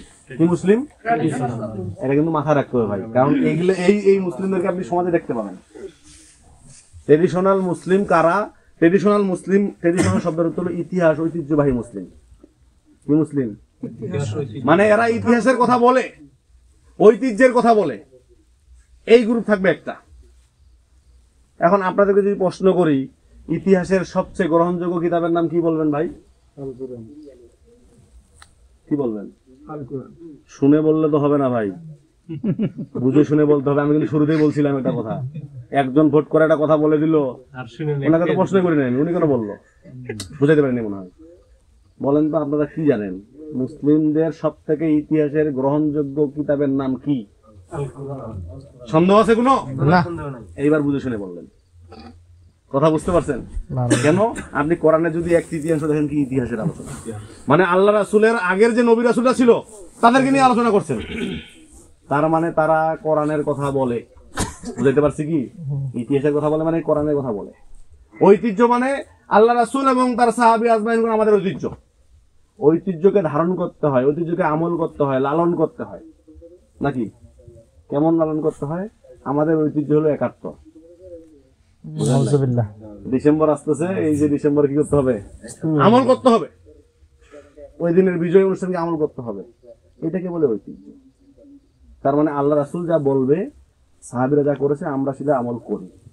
আর ইতিহাসের কথাও বলি, মানে মূল কথা যদি বলি, কোরআনের কথা বললি, ট্রেডিশনাল মুসলিম যারা তারা কোরআনের কথা বলে, ট্রেডিশনাল মুসলিম যারা তারা হাদিসের কথা মানে আল্লাহ রাসূলের কথা বলে। এটা আবার কেমন কথা? কিন্তু এই বলার একটা পরিসীমা আছে। সেটা কোথায়? মসজিদে আর মাদ্রাসা। এই মসজিদ আর মাদ্রাসার বাইরে অন্য কোথাও এই কথাগুলো প্রযোজ্য না। আমরা দেখতে পাচ্ছি, বাস্তব দেখতে পাচ্ছি আমরা। এরা কল আল্লাহ তাআলা কল রাসূল সাল্লাল্লাহু আলাইহি ওয়াসাল্লাম শুধু ছাড়া কোনো কথা বলে না। আপনি পাবেন এই সমাজে এরকম এক শ্রেণীর মানুষ পাবেন, এরা শুধু বলবে কল আল্লাহ তাআলা কল রাসূল সাল্লাল্লাহু আলাইহি ওয়াসাল্লাম, এই কথা বলে। এই কথা ছাড়া ওনারা কথা বলে না। কিন্তু এই কথাগুলো কতদূর পর্যন্ত সীমাবদ্ধ? মসজিদ আর মাদ্রাসা, এর বাইরে এদের ইসলাম আর নাই। রাষ্ট্র কিভাবে চলে চলুক, আমার ভাইকে যদি ধরে নিয়ে যায় কোনো সমস্যা নাই, আমার প্রতিবেশী রাষ্ট্রে যদি মুসলমানদেরকে ধরে নিয়ে যায়, আমার মা বোনদেরকে যদি ধর্ষণ করে, আমার কোনো টেনশন নাই। আমরা তাই দেখতে পাচ্ছি। ওদের পক্ষে যারা কথা বলবে এদেরকে আমরা খারিজি ফতোয়া দিই, দেয় না? বুঝাইতে পারতেছি না মনে হয়। আরে ভাই, ওদের পক্ষে যারা ফতোয়া দেয়, বক্তব্য দেয়, আলোচনা করে, এদের পক্ষে যেই কথাগুলো যায়, এরা এদেরকে খারিজি ফতোয়া দেয়।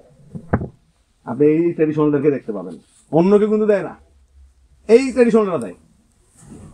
কারণ ট্রেডিশনালদের গবেষণা আছে, কি নিয়ে গবেষণা আছে? কোরআন নিয়ে গবেষণা আছে, কি নিয়ে গবেষণা আছে? আল্লাহ রাসূলের সিরাত নিয়ে গবেষণা আছে। এই জন্য এরা বুঝে শুনে কাস্টমাইজ করে মানুষদেরকে বিভ্রান্ত করে। কথা বুঝতে পারছেন? আপনি গেছেন, আপনি শাইখের কাছে গেছেন, কি বলছেন গিয়ে? শাইখ, আমার প্রতিবেশীর সাথে আমার জায়গা নিয়ে একটু ঝামেলা লাগছে, আপনি এটা কোরআন সুন্নাহ অনুযায়ী বিচার করে দেন। ওই শাইখ ওই মাদ্রাসার ওই অঞ্চলের সবচেয়ে বড় কি মুফতি, শুধু মুফতি না, শাইখুল হাদিস, শুধু শাইখুল হাদিস না, মাদানি, শুধু মাদানি না, আরো অন্যান্য যত ডিগ্রি আছে বিশ্বের, এই ডিগ্রি নিয়ে এসে বসে আছে এখানে, বিশাল একজন আলেম।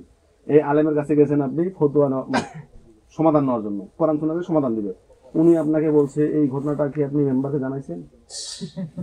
বুঝাইতে পারেন মনে হয়। কয় মেম্বারকে জানাইছি, মেম্বার সমাধান দিতে পারে নাই, মেম্বারের কথা গ্রহণ করেন আমার প্রতিবেশী। কয় চেয়ারম্যানকেও জানাইছি। কয় থানায় গিয়েছিলেন কি? বুঝাইতে পারেন। কয় থানাও তাদের নিয়ন্ত্রণ, কোর্টে যান। আছে না এরকম আলেম? আছে না? আছে না এরকম কোরআন সুন্নাহ মোতাবেক জীবন ধারণ করে দাবি করে কল আল্লাহ তাআলা কল রাসূল সাল্লাল্লাহু আলাইহি ওয়াসাল্লামের বাইরে কথা বলি না আমরা? এরা আবার পাঠিয়ে দিচ্ছে কোথায়? দিচ্ছে না। এটা কি অন্য কোন জেলায়, অন্য কোন জায়গায় নাই, আমাদের দেশের ঘটনা, আমাদের গ্রামের ঘটনা। আল্লাহ সুবহানাহু ওয়া তাআলা বলছে, আল্লাহু ওয়ালিউল্লাযিনা আমানু ইখরিজুহুম মিনাজ যুলুমাতি ইলান নূর। যারা আল্লাযিনা আমানু, যারা ঈমানদার, এরা বন্ধু হিসেবে গ্রহণ করেছে কাকে? অভিভাবক হিসেবে গ্রহণ করেছে কাকে? আল্লাহকে। আল্লাহ বলতেছে ইখরিজুহুম মিনাজ যুলুমাতি ইলান নূর, আল্লাহ তাদেরকে বের করে নিয়ে যায় অন্ধকার থেকে আলোর দিকে। আল্লাযিনা কাফারু আউলিয়াউহুমুত তাগুত, এদের অভিভাবক হলো কে? তাগুত। ইখরিজুনাহুম মিনান নূরি ইলাজ যুলুমাত, এরা মানুষকে বের করে নিয়ে যায় আলো থেকে অন্ধকারের দিকে। এই লোকটা গিয়েছিল আলোর জন্য। আলো মানে কোরআন সুন্নাহ। কোরআন সুন্নাহ থেকে সমাধান নেওয়ার জন্য গিয়েছিল, বড় আলেম। উনি কোথায় নিয়ে গেল? তাগুতের কাছে। এই বানায় বলতেছি কথাটা নাকি ভাই? নাকি সমাজের ঘটনা এটা? আল্লাহ সুবহানাহু ওয়া তাআলা বলছে উলাইকা আসহাবুন নার, এরা হলো জাহান্নামের অধিবাসী। কিসের অধিবাসী? জাহান্নাম। বানায় বললাম কথাটা খুব হার্ড হয়ে গেল, আমি করে গেল। আল্লাহ সুবহানাহু ওয়া তাআলা বলছে এই কথা, আমার কথা না এটা। উলাইকা আসহাবুন নার হুম ফিহা খালিদুন, আর তারা এখানে চিরস্থায়ী বসবাস করবে। তাহলে ট্রেডিশনাল আর কল আল্লাহ তাআলা কল রাসূল সাল্লাল্লাহু আলাইহি ওয়াসাল্লাম শুনলে পাগলা হওয়া যাবে না। কথা বুঝাইতে পারছি কি? বুঝাইতে পারছি কি? নাকি ভুল বুঝাচ্ছি আপনাদেরকে? চোখ কান খোলা রাখবেন। এরা কোরআন দিয়ে মানুষকে বিভ্রান্ত করে। কোরআন দিয়ে কি করে? একটা উদাহরণ দিতে হবে তো, নাহলে তো বুঝবেন না কিভাবে বিভ্রান্ত করে। জি অবশ্যই একটা উদাহরণ দেই। বাংলাদেশে একজন প্রখ্যাত আলেম, আমার বয়সে মোটামুটি, আমি তার বয়সটা, আমার বয়সটা হয়তো 2-1 বছর ছোট হবে আমার বয়সে। আমি তার বক্তব্য শুনেছি খুব মনোযোগ দিয়ে।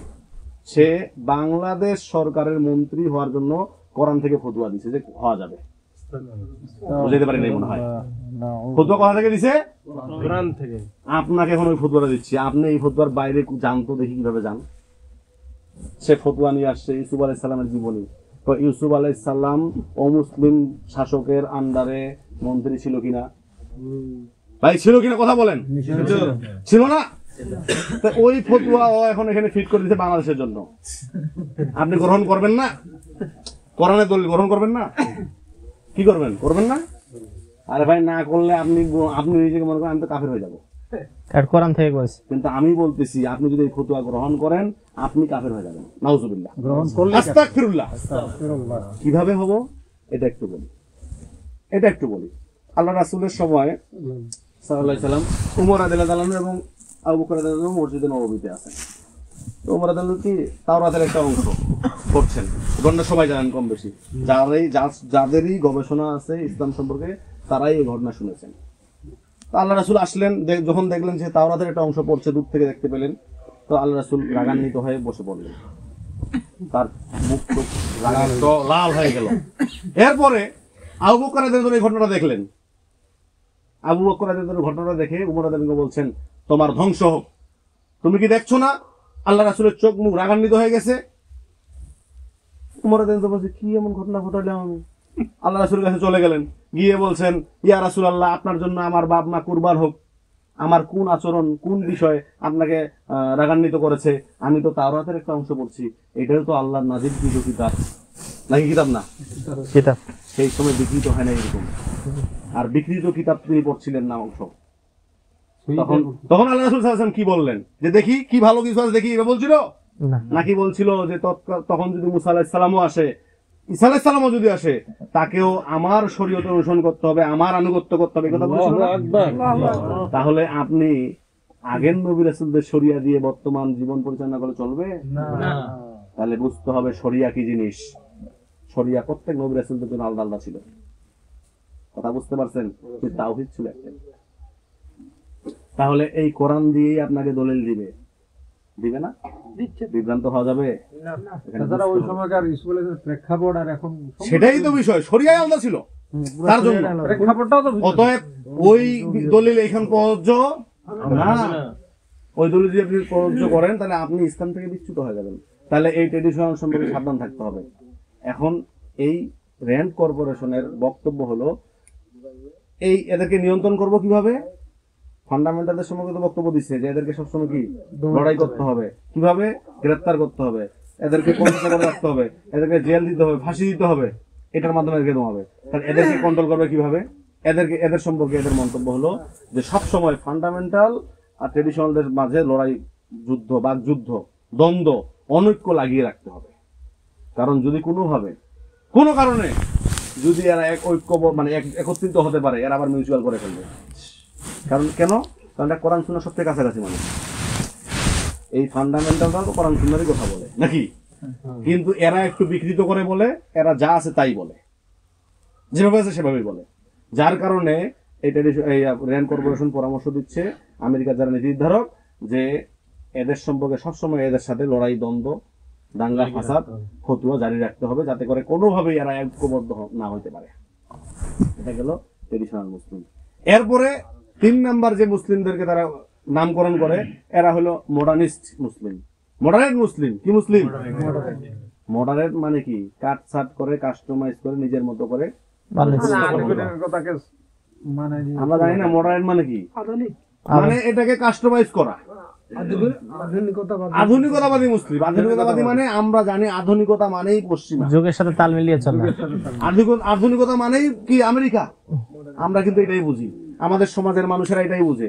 আধুনিকতা মানে উলঙ্গপনা, বেহায়াপনা, এটাকে আমরা আধুনিক বলি। তো এই মডারেট মুসলিম যারা আছে, এরা এই যারা কোরআন সুন্নাহ মানতে চায়, এরা কি করে? এই পশ্চিমা যে কালচারগুলো আছে, এগুলোকে কোরআন সুন্নাহর মোড়কে মানুষের সামনে উপস্থাপন করে। কি করে? কোরআন সুন্নাহর মোড়কে উপস্থাপন করে। আমরা সবাই জানি গণতন্ত্র হারাম। কি বলেন ভাই? কি বলেন আপনারা? হারাম। সবাই জানি না? নিঃসন্দেহে। দেখেন, আমরা সবাই জানি গণতন্ত্র হারাম। এই গণতন্ত্র হারাম, এই ফতুয়াটা আমাদেরকে খাওয়াইছে, শিখাইছে এই মডার্ন মুসলিম দ্বারা। এরা আবার ওরা ভিতরে আছে। বুঝাইতে পারছি কি আমি? আমার কথাটা একটু মনোযোগ দিয়ে শুনেন। এই হারাম শব্দটা আমার কে শিখাইছে? মডারেট। মানে আপনিও মডারেট। বুঝাইতে পারিনি মনে হয়। ওদের ভাষায় যখন আপনি কথা বলবেন, তখন তো আপনিও তারা। কিভাবে? মোহতারাম ভাই হয়তো একটু হতযোগিত হয়ে গেল। যদি আপনি বলেন যে গণতন্ত্র হারাম, তাহলে আপনিও মডারেট, নিশ্চিত মডারেট। এই আকীদা থেকে বের হয়ে আসতে হবে। গণতন্ত্র কোশ্চিনকালেও হারাম না। ফলাই গেছে সবাই। বাস্তব কথা বলতেছি। হারাম না কুফরি। গণতন্ত্র কোশ্চিন গেল কিনা? কুফরি কুফরি। আসেন এখন একটু উদাহরণ দেই, একটু বলি। আপনাকে যখন হারাম খাওয়াইতে পারবে, মানে বুঝাইতে পারবে, আপনি যখন এটা বুঝবেন, তখন আপনার দ্বারা এটা জায়েজও করেন। জি কেমন? আমি দাড়ি কাটা কি হারাম সন্দেহ আছে কারো? না 4 মাযহাবের ঐক্যমত দাড়ি কাটা হারাম। তাহলে এই হারাম কাজ করলে কি ইসলাম থেকে কেউ বেরো যায়? না কেউ বলতে পারবে? না চুরি করা কি হারাম চুরি করলে কি ইসলাম থেকে বেরো যায়? না জেনা করা কি হারাম জেনা করলে কি ইসলাম থেকে বেরো যায়? না মিথ্যা কথা বলা কি হারাম মিথ্যা কথা বললে কি ইসলাম থেকে বেরো যায়? ধোঁকা দেওয়া কি হারাম শত শত এবং বিধান আপনাকে দেখাইতে পারবো যেগুলো হারাম, যেই কাজগুলো করলে ইসলাম থেকে বের হয়ে যায় না। কথা বুঝাইতে পারছি? এরা ফাসেক, পাপাচার। কথা বুঝতে পারছেন কি? নাকি বিষয় এরকম না? তাহলে আপনাকে বুঝতে হবে গণতন্ত্র কি। কুফরি আপনাকে যখন হারাম শিখাইতে পারবে, বুঝাইতে পারবে, মাথায় সেট আপ করতে পারবে, তখন আপনার দ্বারা এই কাজ করানো খুবই সহজ। কিভাবে সহজ? এই যে বললাম ধোঁকা দেওয়া হারাম না? ধোঁকা তো দিতে হবে। আচ্ছা, ইহুদিকে, খ্রিস্টানকে, হিন্দুদেরকে, অমুসলিমদেরকে ধোঁকা দেওয়া কি বৈধ? কথা উত্তর দেয় না। না, ধোঁকা দেওয়া বৈধ? হিন্দুদেরকে ধোঁকা দেওয়া কি বৈধ? না, সাধারণ অবস্থা অবৈধ না? অবৈধ মানে হারাম। জি আপনাকে যখন শিখাইতে পারবে যে গণতন্ত্র হারাম, তখন আপনার দ্বারা এটা আমল করাইতে পারবে। কিভাবে করাবে? আল্লাহ রাসূল সাল্লাল্লাহু আলাইহি ওয়াসাল্লাম বলছে, আল জিহাদু হারবুল খুদা। জিহাদ মানেই ধোঁকা। জিহাদ মানে কি? জিহাদ কেন করে মানুষ? দিন প্রতিষ্ঠা কেন করে না? জিহাদ কেন করে ভাই? দিন প্রতিষ্ঠা করেন না। তাহলে দিন প্রতিষ্ঠার জন্য ধোঁকা দেওয়া সওয়াবের কাজ, শুধু জায়েজ না। জায়েজ মানে সওয়াবও নাই, কিন্তু এটা হলো সওয়াবের কাজ। বুঝাইতে পারছি কিছু? তাহলে আমরা গণতন্ত্রকে গ্রহণ করেছি কেন? দিন প্রতিষ্ঠার জন্য। কথা বলে না। দিন প্রতিষ্ঠার জন্য না, জিহাদ হিসাবে নিছি না। তাহলে এখন আল জিহাদ ও হারবুল খুদা, আমরা ধোঁকা দিচ্ছি গণতন্ত্র গ্রহণ করে। এটা বৈধ হচ্ছে না? শুধু কি বৈধ, এটা তো সবচেয়ে বড় সওয়াবের কাজ হচ্ছে। তো এই যে মডারেট যারা আছে, এরা আমাদেরকে এই যে গণতন্ত্রটাকে ইসলামের মোড়কে পেঁচিয়ে আপনার সামনে উপস্থাপন করবে, করছে। আরে ভাই, আপনি ওদের কর্মী হইলে আপনাকে ভেবে বুঝাবে। যারা ওদের কর্মী আছেন এখানে, তারা ভালো করে বুঝতে পারবেন। ওরা ওদেরকে এভাবে বুঝায়, আরে বোকা, গণতন্ত্র তো হারাম, আমাদের প্রত্যেক আলেম বলে। বাস্তব তাই। এরা বক্তব্যের ময়দানে স্পষ্ট ভাষায় বলে যে গণতন্ত্র হারাম। অবশ্যই বলতেছে। আমার এক প্রিয় চাচা বক্তা এও বলতেছে, সেদিনকার শুনতেছি, কয় গণতন্ত্র হারাম, গণতন্ত্র হারাম, গণতন্ত্র হারাম, কিয়ামত পর্যন্ত হারাম। আর আমি বলতেছি গণতন্ত্র হারাম না, গণতন্ত্র হারাম না, গণতন্ত্র হারাম না, কিয়ামত পর্যন্ত হারাম না। কথাটা উল্টা হয়ে গেল না? এখন আসেন, তাহলে গণতন্ত্র কি? গণতন্ত্র হলো শিরক। গণতন্ত্র কি? আল্লাহ রাসূল, আল্লাহ সুবহানাহু ওয়া তাআলা কোরআনুল কারীমে বলতেছে, লাহু মুলকুস সামাওয়াতি ওয়াল আরদ, আসমান এবং জমিনের সার্বভৌম ক্ষমতা হচ্ছে কে? আল্লাহ। আর গণতন্ত্রের বক্তব্য কি? সকল ক্ষমতার উৎস জনগণ। তাহলে এই কথা বলা কি হারাম না শিরক ভাই? শিরক। বুঝাই দেন। হারাম আসবে না এখানে। হারাম কাজ করলে ফাসেক হয় মানুষ। শুনেন ভাই, একটু কথা বলি, কষ্টের কথা বলেন না, আমি কথা বলতেছি। ভাই যেটা বলছি সেটা কথা বলছি। হারাম কাজ করলে মানুষ ফাসেক হয়, আর শিরক কাজ করলে কি হয়? জাহান্নাম অবধারিত হয়ে যায়, মুশরিক হয়। আর মুশরিকদের জন্য জাহান্নাম অবধারিত। তাহলে বুঝতে হবে এখানে সমস্যাটা কোন জায়গায়, কিভাবে এরা আমাদেরকে কাস্টমাইজ করে, মডারেট মানে মডিফাই করে আমাদের সামনে এই গণতন্ত্র নামক যে কুফর এবং শিরক, যেই কাজ করলে ইসলাম থেকে মানুষ বের হয়ে যায়, এইটাকে আমাদেরকে হারাম বলে চালাই দিচ্ছে। কথা বুঝতে পেরেছেন কি? এখন আসেন, এই যারা মডারেটর, এরা যে এটাকে মডিফাই করছে, আমাদের সামনে তুলে ধরছে হারাম হিসাবে, এটা তো আসলে হারাম না। হারাম কি? না, শিরক। তাহলে গণতন্ত্রকে হারাম বলবেন না? গণতন্ত্র হলো শিরক। কথা বুঝতে পারছেন? আল্লাহ সুবহানাহু ওয়া তাআলা এই শিরক সম্পর্কে সূরা নিসার 48 নম্বর আয়াতে আল্লাহ সুবহানাহু ওয়া তাআলা বলছে, ইন্নাল্লাহা, নিশ্চয়ই আল্লাহ, লা ইয়াগফিরু, ক্ষমা করবেন না, আই ইউশরিকা বিহি, যে আমার সাথে কি করবে? শিরক করবে। বুঝতেছেন বিষয়টা? আল্লাহ ক্ষমা করবে না, কে বলছে? আল্লাহ বলতেছে এই কথা, আমি বললাম না। ওয়া ইয়াগফিরু মা দুনা যালিকা লিমান ইয়াশা, এ ব্যতীত যত পাপ আছে আল্লাহ কি করবেন? ক্ষমা করবেন। আচ্ছা, একটা মেয়ের দিকে তাকানো হারাম না? জি। এই যে ক্ষমা করে দিবেন, বাকি যেগুলো আছে আল্লাহ তো বলে দিলেন, তাইলে ক্ষমা করে দিবেন না? ক্ষমা করে দিবেন না? তাহলে এখানে বুঝতে হবে। এরপর আল্লাহ সুবহানাহু ওয়া তাআলা আরেক জায়গায় বলতেছে, ইন্নাহু মান ইউশরিক বিল্লাহ, নিশ্চয়ই যারা আল্লাহর সাথে শিরিক করবে, সূরা নিসার 16 নম্বর আয়াত, 59 সূরা নিসার 16 নম্বর আয়াত আল্লাহ সুবহানাহু ওয়া তাআলা বলছে ইন্নাহু মান ইউশরিক বিল্লাহ ফাকাদ দাল্লা, যে আল্লাহর সাথে শিরিক করবে সে পথভ্রষ্ট। সে কি পথভ্রষ্ট? দালালাম বাঈদা, পথভ্রষ্টতায় বহুদূর চলে গেছে। কার বক্তব্য এটা? আল্লাহ। তাহলে এই মডারেটররা কি, মডারেট যারা মুসলিম দাবি করবে, গণতন্ত্র নামক যে শিরিককে যারা গ্রহণ করবে, এরা কি পথভ্রষ্ট না? এদেরকে আল্লাহ সুবহানাহু ওয়া তাআলা ক্ষমা করবেন না, আল্লাহ ঘোষণা দেয় নাই? আসেন, শুধু করে ক্ষমা আর পথভ্রষ্ট। আল্লাহ সুবহানাহু ওয়া তাআলা কি বলতেছে? সূরা মাইদার 72 নম্বর আয়াত আল্লাহ সুবহানাহু ওয়া তাআলা বলছে ইন্নাহু মান ইউশরিক বিল্লাহ, নিশ্চয়ই যারা আল্লাহর সাথে শিরিক করবে, ফাকাদ হারামাল্লাহু আলাইহিল জান্নাহ, আমি তার জন্য জান্নাতে কি করেছি?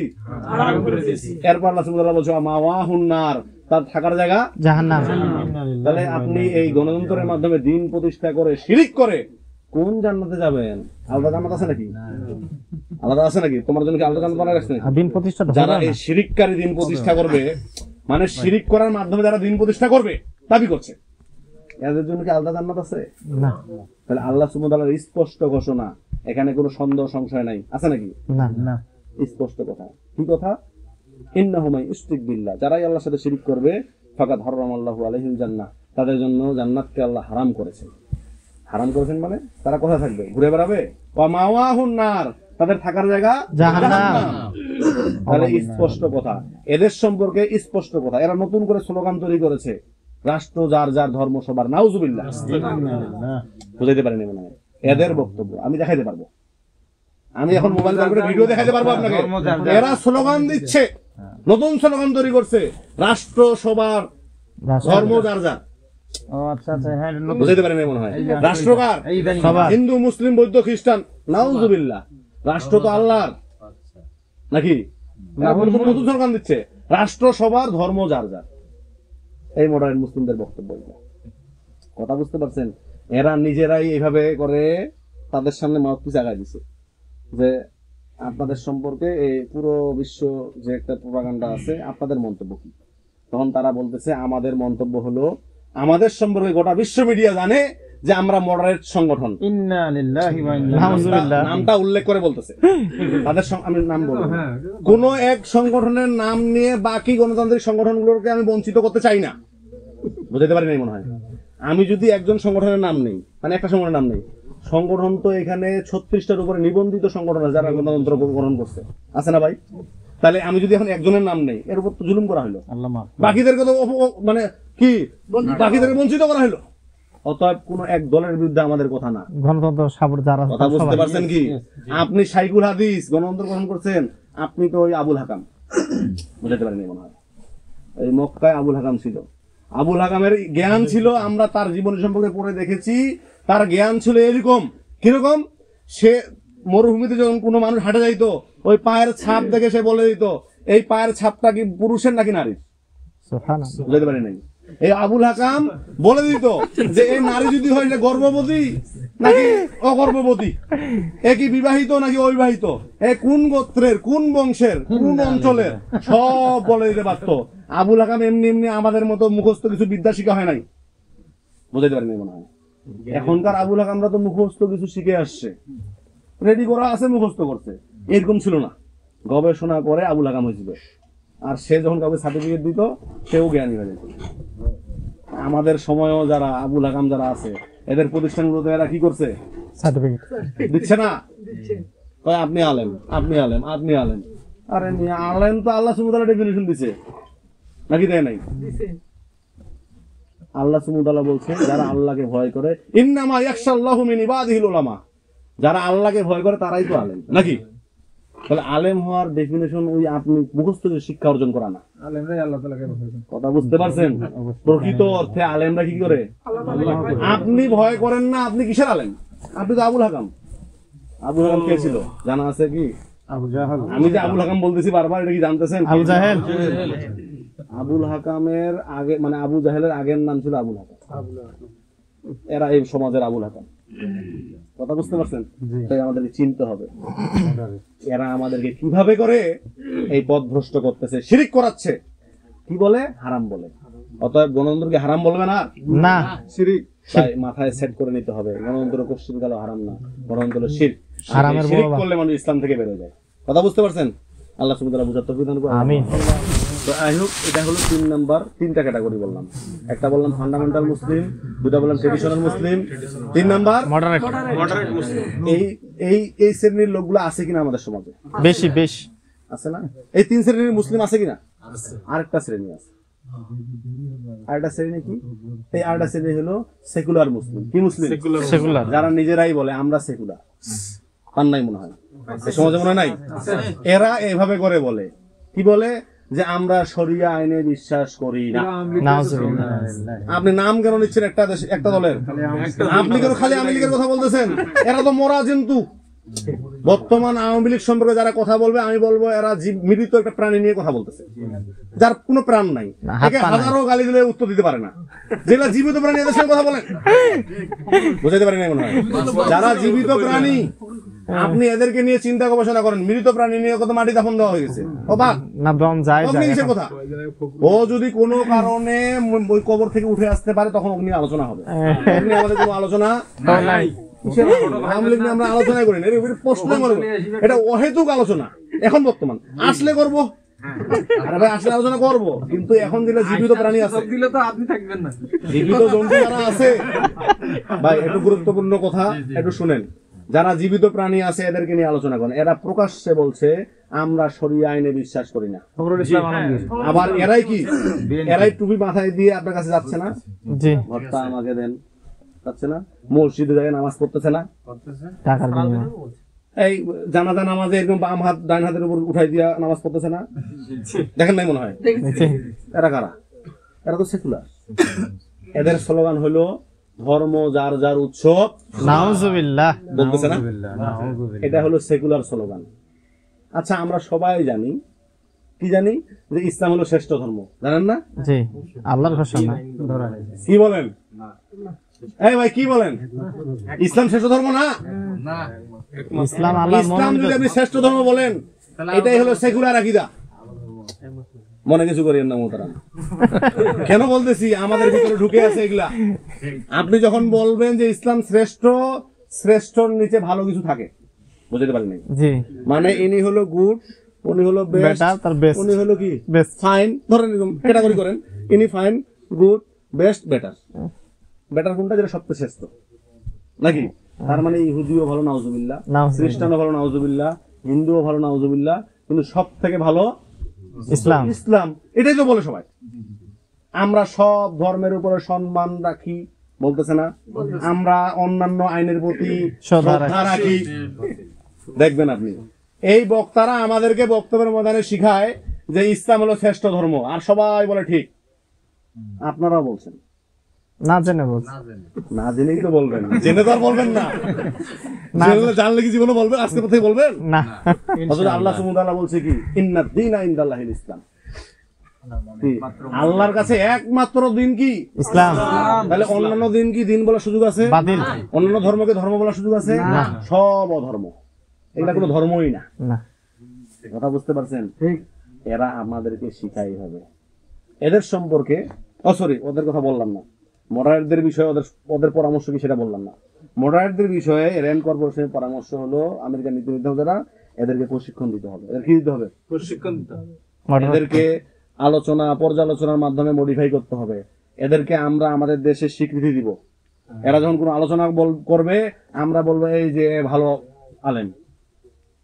এরা দেখবেন যে মাহফিল করে, মাহফিলে লোক গেছে 2-3 লাখ, এটাকে বাড়ায় ছাড়ায় বানাইছে 14-15 লাখ। বুঝাইতে পারি না মনে হয়? 14-15 লাখ লোক একটা মাহফিলে জায়গায় দেখলে তো ব্যবস্থা থাকতে হবে। আপনি দেখবেন এদেরকে মনিটাইজ করে ইউটিউবে, ফেসবুকে, আপনার সামনে ওদেরকে সামনে নিয়ে আসে। আপনিও ওদের সম্পর্কে দুর্বল। এই মডারেটদের সম্পর্কে আপনি দুর্বল। আপনি কথা বলতে ভয় পান, কারণ আপনি তো নিজের পরিচয় নেন না। আপনি তো আত্মভোলা। আপনি তো আপনারই পরিচয় নেন না, যে আপনি যে ফান্ডামেন্টাল নাকি মডারেট নাকি ট্রেডিশনাল নাকি সেকুলার, জানেন কি? না, খবর নাই। কই খবর? কি খবর আছে? কথা বোঝেন নাই? এদের প্রত্যেকের সম্পর্কে আলাদা আলাদা আয়াত আছে, একাধিক আয়াত আছে, 10-15 অধিক আয়াত আছে। আমি কোরআন সুন্নাহ থেকে আজকে আলোচনা করার সুযোগ পেলাম না। যদি আগামীতে কখনো সুযোগ হয়, এই 4 ক্যাটাগরির মুসলিম বললাম না, র্যান্ড কর্পোরেশনের গবেষণা, আল্লাহ সুবহানাহু ওয়া তাআলা কুরআনুল কারীমে ঈমানদারদেরকে 4 ভাগে ভাগ করছে। কয় ভাগে? 4 ভাগে। ঈমানদারদের মধ্যে এক শ্রেণী আছে ঈমানদার মুশরিক। সূরা ইউসুফের 106 নম্বর, আমি টাচ দিচ্ছি, শুধু জি টাচ দিচ্ছি। আল্লাহ সুবহানাহু ওয়া তাআলা বলছে, কি বলছে? ওয়ামা ইউমিনু আকতারুহুম বিল্লাহ, অধিকাংশ মানুষ আল্লাহর উপরে কি করে? ঈমান আনে। আল্লাহ বলেছে ইল্লা ওয়া হুম মুশরিকুন, অথচ এরা কি? মুশরিক। কে বলছে এই কথা? আল্লাহ। তাহলে ঈমানদারদের মধ্যে মুশরিক থাকবে, আছে, আছে না? আছে। আমরাই এখানে আছি, আমরাই বলতেছি আল্লাহ একমাত্র ক্ষমতার মালিক, আবার যায় সামনে আমার অমুক প্রমুখ একে একে গণতন্ত্র। হ্যাঁ, গণতন্ত্র সম্পর্কে ক্লিয়ার করি নাই, গণতন্ত্র বিষয়টা কি ক্লিয়ার করলাম না, এটা ক্লিয়ার করা দরকার আছে। গণতন্ত্র শুধুমাত্র শিরিক না, গণতন্ত্র সর্বপ্রথম মানুষকে বানায় সীমা লঙ্ঘনকারী। কি বানায়? সীমা লঙ্ঘনকারীর বা আরবি হলো তগুত। কি বানায়? তার মানে আপনাকে তগুত বানাবে।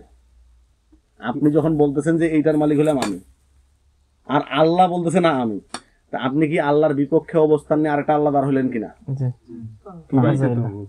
তাহলে একে তো তগুত বলা হয় নাকি? এখন এই সবাই যদি তগুত হয়ে যায়, গ্যাঞ্জাম বাঁধবে কিনা? আমরা যদি বলি এখানে লাঠিটা আমাকে একটা লাঠি, এখন সবাই বলতেছেন এটা আমার, এটা আমার, এটা আমার, গ্যাঞ্জাম লাগবে না? এই গ্যাঞ্জাম তো করা যাবে না, এটাকে সুশৃঙ্খল বানাইতে হবে। কিভাবে? আমরা এখানে একজন নির্ধারণ করব যে কে নেতা হবে, আমি বললাম যে ইনি নেতা হবে, এখন ওই দিক থেকে বলছেন না উনি নেতা হবে, দুই গ্রুপ হয়ে গেল না? এটাকে আইডেন্টিফাই করবেন কিভাবে, এটাকে সুশৃঙ্খল করবেন কিভাবে? তাহলে ঠিক আছে, দেখি ওর পক্ষে কারা ভোট দেয়, মানে নিজের রুবুবিয়াতকে ট্রান্সফার করে দেওয়াকে কি বলে? Voting system. কি বলে? এই ভোটিং সিস্টেমটার নাম হলো আরেকজনকে ক্ষমতা হস্তান্তর করা, মানে সবার ক্ষমতাগুলোকে একজনকে দিয়ে দিলাম, আর এদিকে যারা সাপোর্টার ইনারা একদিকে দিয়ে দিল। এখন যার ক্ষমতার ভার বেশি হবে সে কি হবে? প্রধান রব। নাউজুবিল্লাহ। জি জি, ওটা প্রধান রব। ও বাংলাদেশের যে আইন প্রণয়নকারী যে জায়গাটা, সংসদে গিয়ে কি করে? উপস্থাপন করে, আইন বানায় না, তার আইন মেনে চলে না। এটাকে এই এদের গণতন্ত্রের সুশৃঙ্খল সাজানো গুজানো যে ভাষা, এই ভাষাটার নাম হলো, বা এই শব্দগুলো ওরা চয়েস করছে কিভাবে? Government of the people, by the people, for the people. কথা বুঝতে পারছেন? মানে জনগণই সকল ক্ষমতার মালিক, জনগণই শাসন করবে, আর জনগণই শাসিত হবে। এটা কিসের ভাষা? গণতন্ত্রের কালিমা। গণতন্ত্রের কি কালিমা? সাজানো গুছানো কালিমা এটা। আর সহজ কথা কি? সকল ক্ষমতার মালিক জনগণ। ইসলামের এটা মূলনীতি আছে। ইসলামের মূলনীতি সকল ক্ষমতার মালিক কে?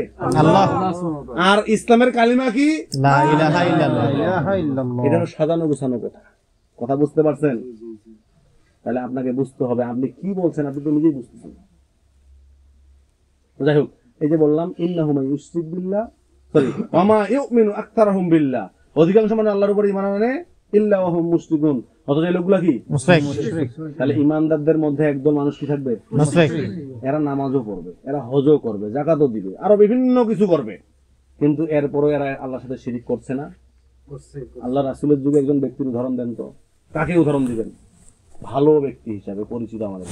কি বলবেন? আবু তালিবকে চিনেন? আবু তালিবকে চিনেন? আবু তালিব কে ছিল? সে কি মুশরিক না মুসলিম? কি ছিল? মুশরিক ছিল না? সে কি আল্লাহ রাসূলের বিরুদ্ধে যুদ্ধ করছিল? না। তা আমাদের সমাজে দেখুন বহু মুশরিক আছে, যুদ্ধ করে না কিন্তু মুশরিক আছে না? আল্লাহর আইনের বিরুদ্ধে অবস্থান নিছিল, আল্লাহ রাসূলকে কি হেল্প না করে অসহযোগিতা করছিল? না।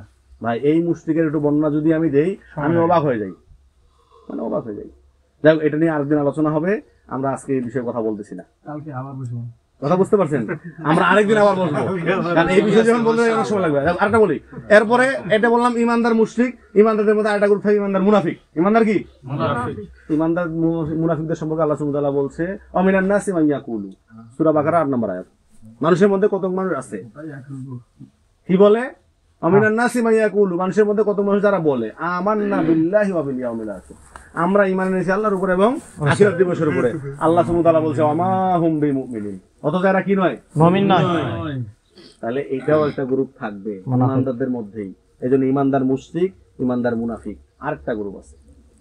আরেকটা গ্রুপকে আরেকটা গ্রুপ সম্পর্কে আল্লাহ সুবহানাহু ওয়া তাআলা বলছে সূরা হুজরাতে 15 নম্বর আয়াত। কয় নম্বর আয়াত? আল্লাহ সুবহানাহু ওয়া তাআলা বলছে ইন্নামাল মুমিনুনা আল্লাযিনা, ইন্নামা মানে প্রকৃত, মুমিনুন মানে মুমিন, আল্লাযিনা মানে যারা। কে বলছে এই কথা? আল্লাহ। আল্লাহ বলছে প্রকৃত মুমিন যারা আমানু বিল্লাহি ওয়া রাসূল, তারা ঈমান আনবে আল্লাহ এবং আল্লাহর রাসূলের উপর। কি করবে? আপনারা এখানে সবাই বলেন তো কারা কারা ঈমান এনেছেন? যদি আমার সাথে আপনি 2 নাম্বারই করেন, আমি আপনাকে পরে প্রশ্ন করব কিভাবে এনেছেন। যদি বলেন যে এইভাবে এইভাবে আনছি, ভুয়া একটা তথ্য দেন, আমি আর বলবো শর্ত কি বলেন, কথা বুঝাইতে পারি নাই। তার মানে আমরা এখানে কেউ ঈমান আনি নাই ওইভাবে। কিভাবে? যেভাবে সাহাবীরা আনছিল। আমরা বংশীয় সূত্রে ঈমানদার। আল্লাহ কি এখানে বলছে বংশীয় সূত্রে যারা ঈমানদার ওরা প্রকৃত মুমিন? নাকি বলছে আমানু বিল্লাহি ওয়া রাসূল, তারা ঈমান আনে আল্লাহ এবং আল্লাহর রাসূলের উপরে। সুম্মা লাম ইয়ারতাবু, অতঃপর কোনরূপ সন্দেহ অবসান করে না। সন্দেহ অবসান করে না মানে দৃঢ়ভাবে ঈমান আনে। দৃঢ়ভাবে ঈমান আনে মানে যেমন বেলাল রাদিয়াল্লাহু তাআলা আনহুকে আবুল হাকাম পিটাচ্ছে আর বলতেছে বল তুই আল্লাহকে মানিস না, মুহাম্মদকে মানিস না। তিনি কি বলতেছে আহাদুন আহাদ, আল্লাহ এক তো আল্লাহ এক, আমি আর কাউকে মানি না। এটাকে বলে সুম্মা লাম ইয়ারতাবু, কোনরূপ সন্দেহ অবসান করে না। এটার জন্য বিশাল ডিগ্রি অর্জন করা লাগে না, লাগে নাকি? কারণ আমরা শিখাচ্ছি মানুষকে এই ডিগ্রি অর্জন করতে হবে, সেই ডিগ্রি অর্জন করতে হবে, তাহলে তুমি দৃঢ় ঈমানদার হইতে পারবে। সুযোগ আছে না? কথা বুঝতে পারছেন? তাহলে সুম্মা লাম ইয়ারতাবু মানে দৃঢ়ভাবে গ্রহণ করে আর এখান থেকে সরে যায় না। আজকে সবাই বললাম হ্যাঁ গ্রহণ করলাম, কালকেই ঝড় তুফান আসলো সবাই হারাই গেলাম, এটা কি দৃঢ় ঈমানদার? ফাঁকিবাজ। এরপর আল্লাহ সুবহানাহু ওয়া তাআলা, জি, এরপর আল্লাহ সুবহানাহু ওয়া তাআলা বলছে ওয়াজাহাদু, কি করে? জিহাদ করে। জিহাদ মানে কি? সংগ্রাম, লড়াই। জিহাদ শব্দের শাব্দিক অর্থ কি? লড়াই, চেষ্টা করা, সাধনা করা। জিহাদ শব্দের শাব্দিক অর্থ কি? চেষ্টা বা প্রচেষ্টা করা। সরল অর্থ বলতেছি, মানে আবিধানিক অর্থ বলতেছি। আবিধানিক অর্থে চেষ্টা প্রচেষ্টা করা। আমরা যে তখন চেষ্টা চালাইলাম, আমি যে তখন কথা বললাম, এটা কি চেষ্টা না? এটা কি জিহাদ না? এই বিষয়টা ক্লিয়ার হইতে হবে। এটা যদি আমরা ক্লিয়ার না হইতে পারি তাহলে আমরা কিন্তু ওই অন্ধকারের মধ্যে থেকে যাব, কথা বুঝাইতে পারি নাই। আচ্ছা, সালাত শব্দের অর্থ কি ভাই? সালাত শব্দের 36টার উপরে অর্থ আছে। এর থেকে এটার মধ্যে সব থেকে বেটার বেস্ট ভালো শব্দ হলো, ভালো অর্থ হলো দোয়া করা। কি করা? ধরে নেন আমরা এখানে এশার সালাত কেউ পড়ি নাই, আমি এখানে দোয়া শুরু করে দিলাম, আল্লাহুম্মা আমিন। আপনারা সবাই আমিন আমিন বলবেন জামাতের সাথে, সালাত হবে না? কেন হবে না? সিস্টেম নাই। আপনি তো বললেন সালাত অর্থ দোয়া করা, কেন হবে না? রাসূলের সিস্টেম নাই, এজন্য হবে না। তার মানে জিহাদ শব্দের আবিধানিক যে অর্থ চেষ্টা করা, এই চেষ্টা করা অর্থ নিলে জিহাদ হবে না। সন্দেহ আছে? না। একটু উদাহরণ দিই। রাসূলের পদ্ধতি নেই, একটু উদাহরণ দিই। তাহলে আপনাকে বিধান কার্যকর করতে হবে পারিভাষিক অর্থ দিয়ে। কি দিয়ে? পারিভাষিক। ইসলামের সারই পারিভাষিক অর্থ আছে। সেই অর্থ কি? সালাত শব্দের অর্থ আমরা সবাই জানি, তাকবীরে তাহরিমা দিয়ে শুরু করার পর সালাম ফিরানো পর্যন্ত যাবতীয় কর্মকাণ্ডগুলোকে কি বলে? সালাত। এর বাইরে ভিন্ন কোনো নিয়ম যদি কেউ বানায় আপনি গ্রহণ করবেন না? তাকে পথভ্রষ্ট বলবেন না? অবশ্যই ভাই, বলবেন না? বলবো। এখন জিহাদ মানে দোয়া করা অর্থ নিলে আপনিও কি পথভ্রষ্ট হবেন না? অবশ্যই।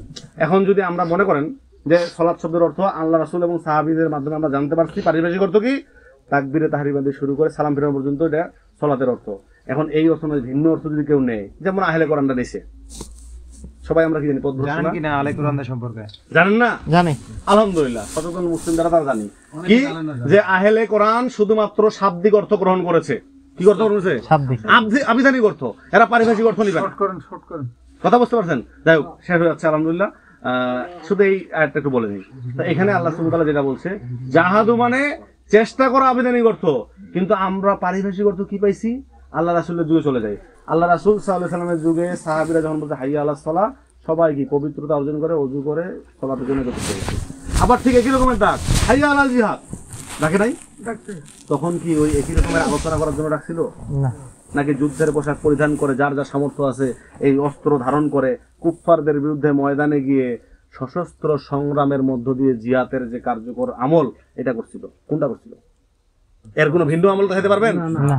তাহলে জিহাদ শব্দের পারিভাষিক অর্থ কুফফারদের সাথে লড়াই করা। কি করা? কুফফারদের সাথে লড়াই করা। নাকি সৎ কাজে আদেশ অসৎ কাজ থেকে নিষেধ করা? না। এটা বলবেন না? এটা তো ঈমানের সিম্পটম। মানরা আমিনকুম মুনকার, ওদি যাচ্ছি না, গেলে বাড়া যাবে।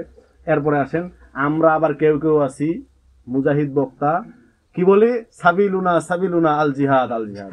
জিহাদ করলাম বক্তব্যের ময়দানে, আর সবাই আমরা বললাম আল জিহাদ আল জিহাদ। বাড়িতে ফেরার সময় মনে করতেছি যে আমরা জিহাদ করে আসলাম। এটা কি জিহাদ? না। আল্লাহ সুবহানাহু ওয়া তাআলা বলেন জিহাদ করবেন কি দিয়ে? বি আমওয়ালিহিম। কি দিয়ে? সম্পদ দিয়ে। ওয়া আনফুসিহিম, জিহাদ করতে হবে জীবন দিয়ে। এটা আবার গণতন্ত্রের রাস্তায় করলে হবে না। আল্লাহ সুবহানাহু ওয়া তাআলা এখানে বলে দিয়েছেন ফি সাবিলিল্লাহ, এটা হইতে হবে আল্লাহর দেখানো রাস্তায়। কথা বুঝতে পারছেন? এরপর আল্লাহ সুবহানাহু ওয়া তাআলা বলছে উলাইকা হুমুস সাদিকুন, এরাই হলো কি সত্যবাদী। তাহলে আমরা কি এই জায়গায় আছি? আমরা কি এই মুমিন? না। ভাই বাস্তবতা হলো আমরা ওই জায়গায় দাঁড়াইতে পারি নাই। তাহলে আমরা মুশরিকও না, দাবি করতেছি নাকি? দাবি করেন ইমানদার মুশরিক আমি না, আমিও মনে করতেছি না। আবার মুনাফিকও দাবি করি না, আবার সত্যিকার অর্থে মুমিনও হতে পারি নাই। না। বাস্তবতা এটা কিনা?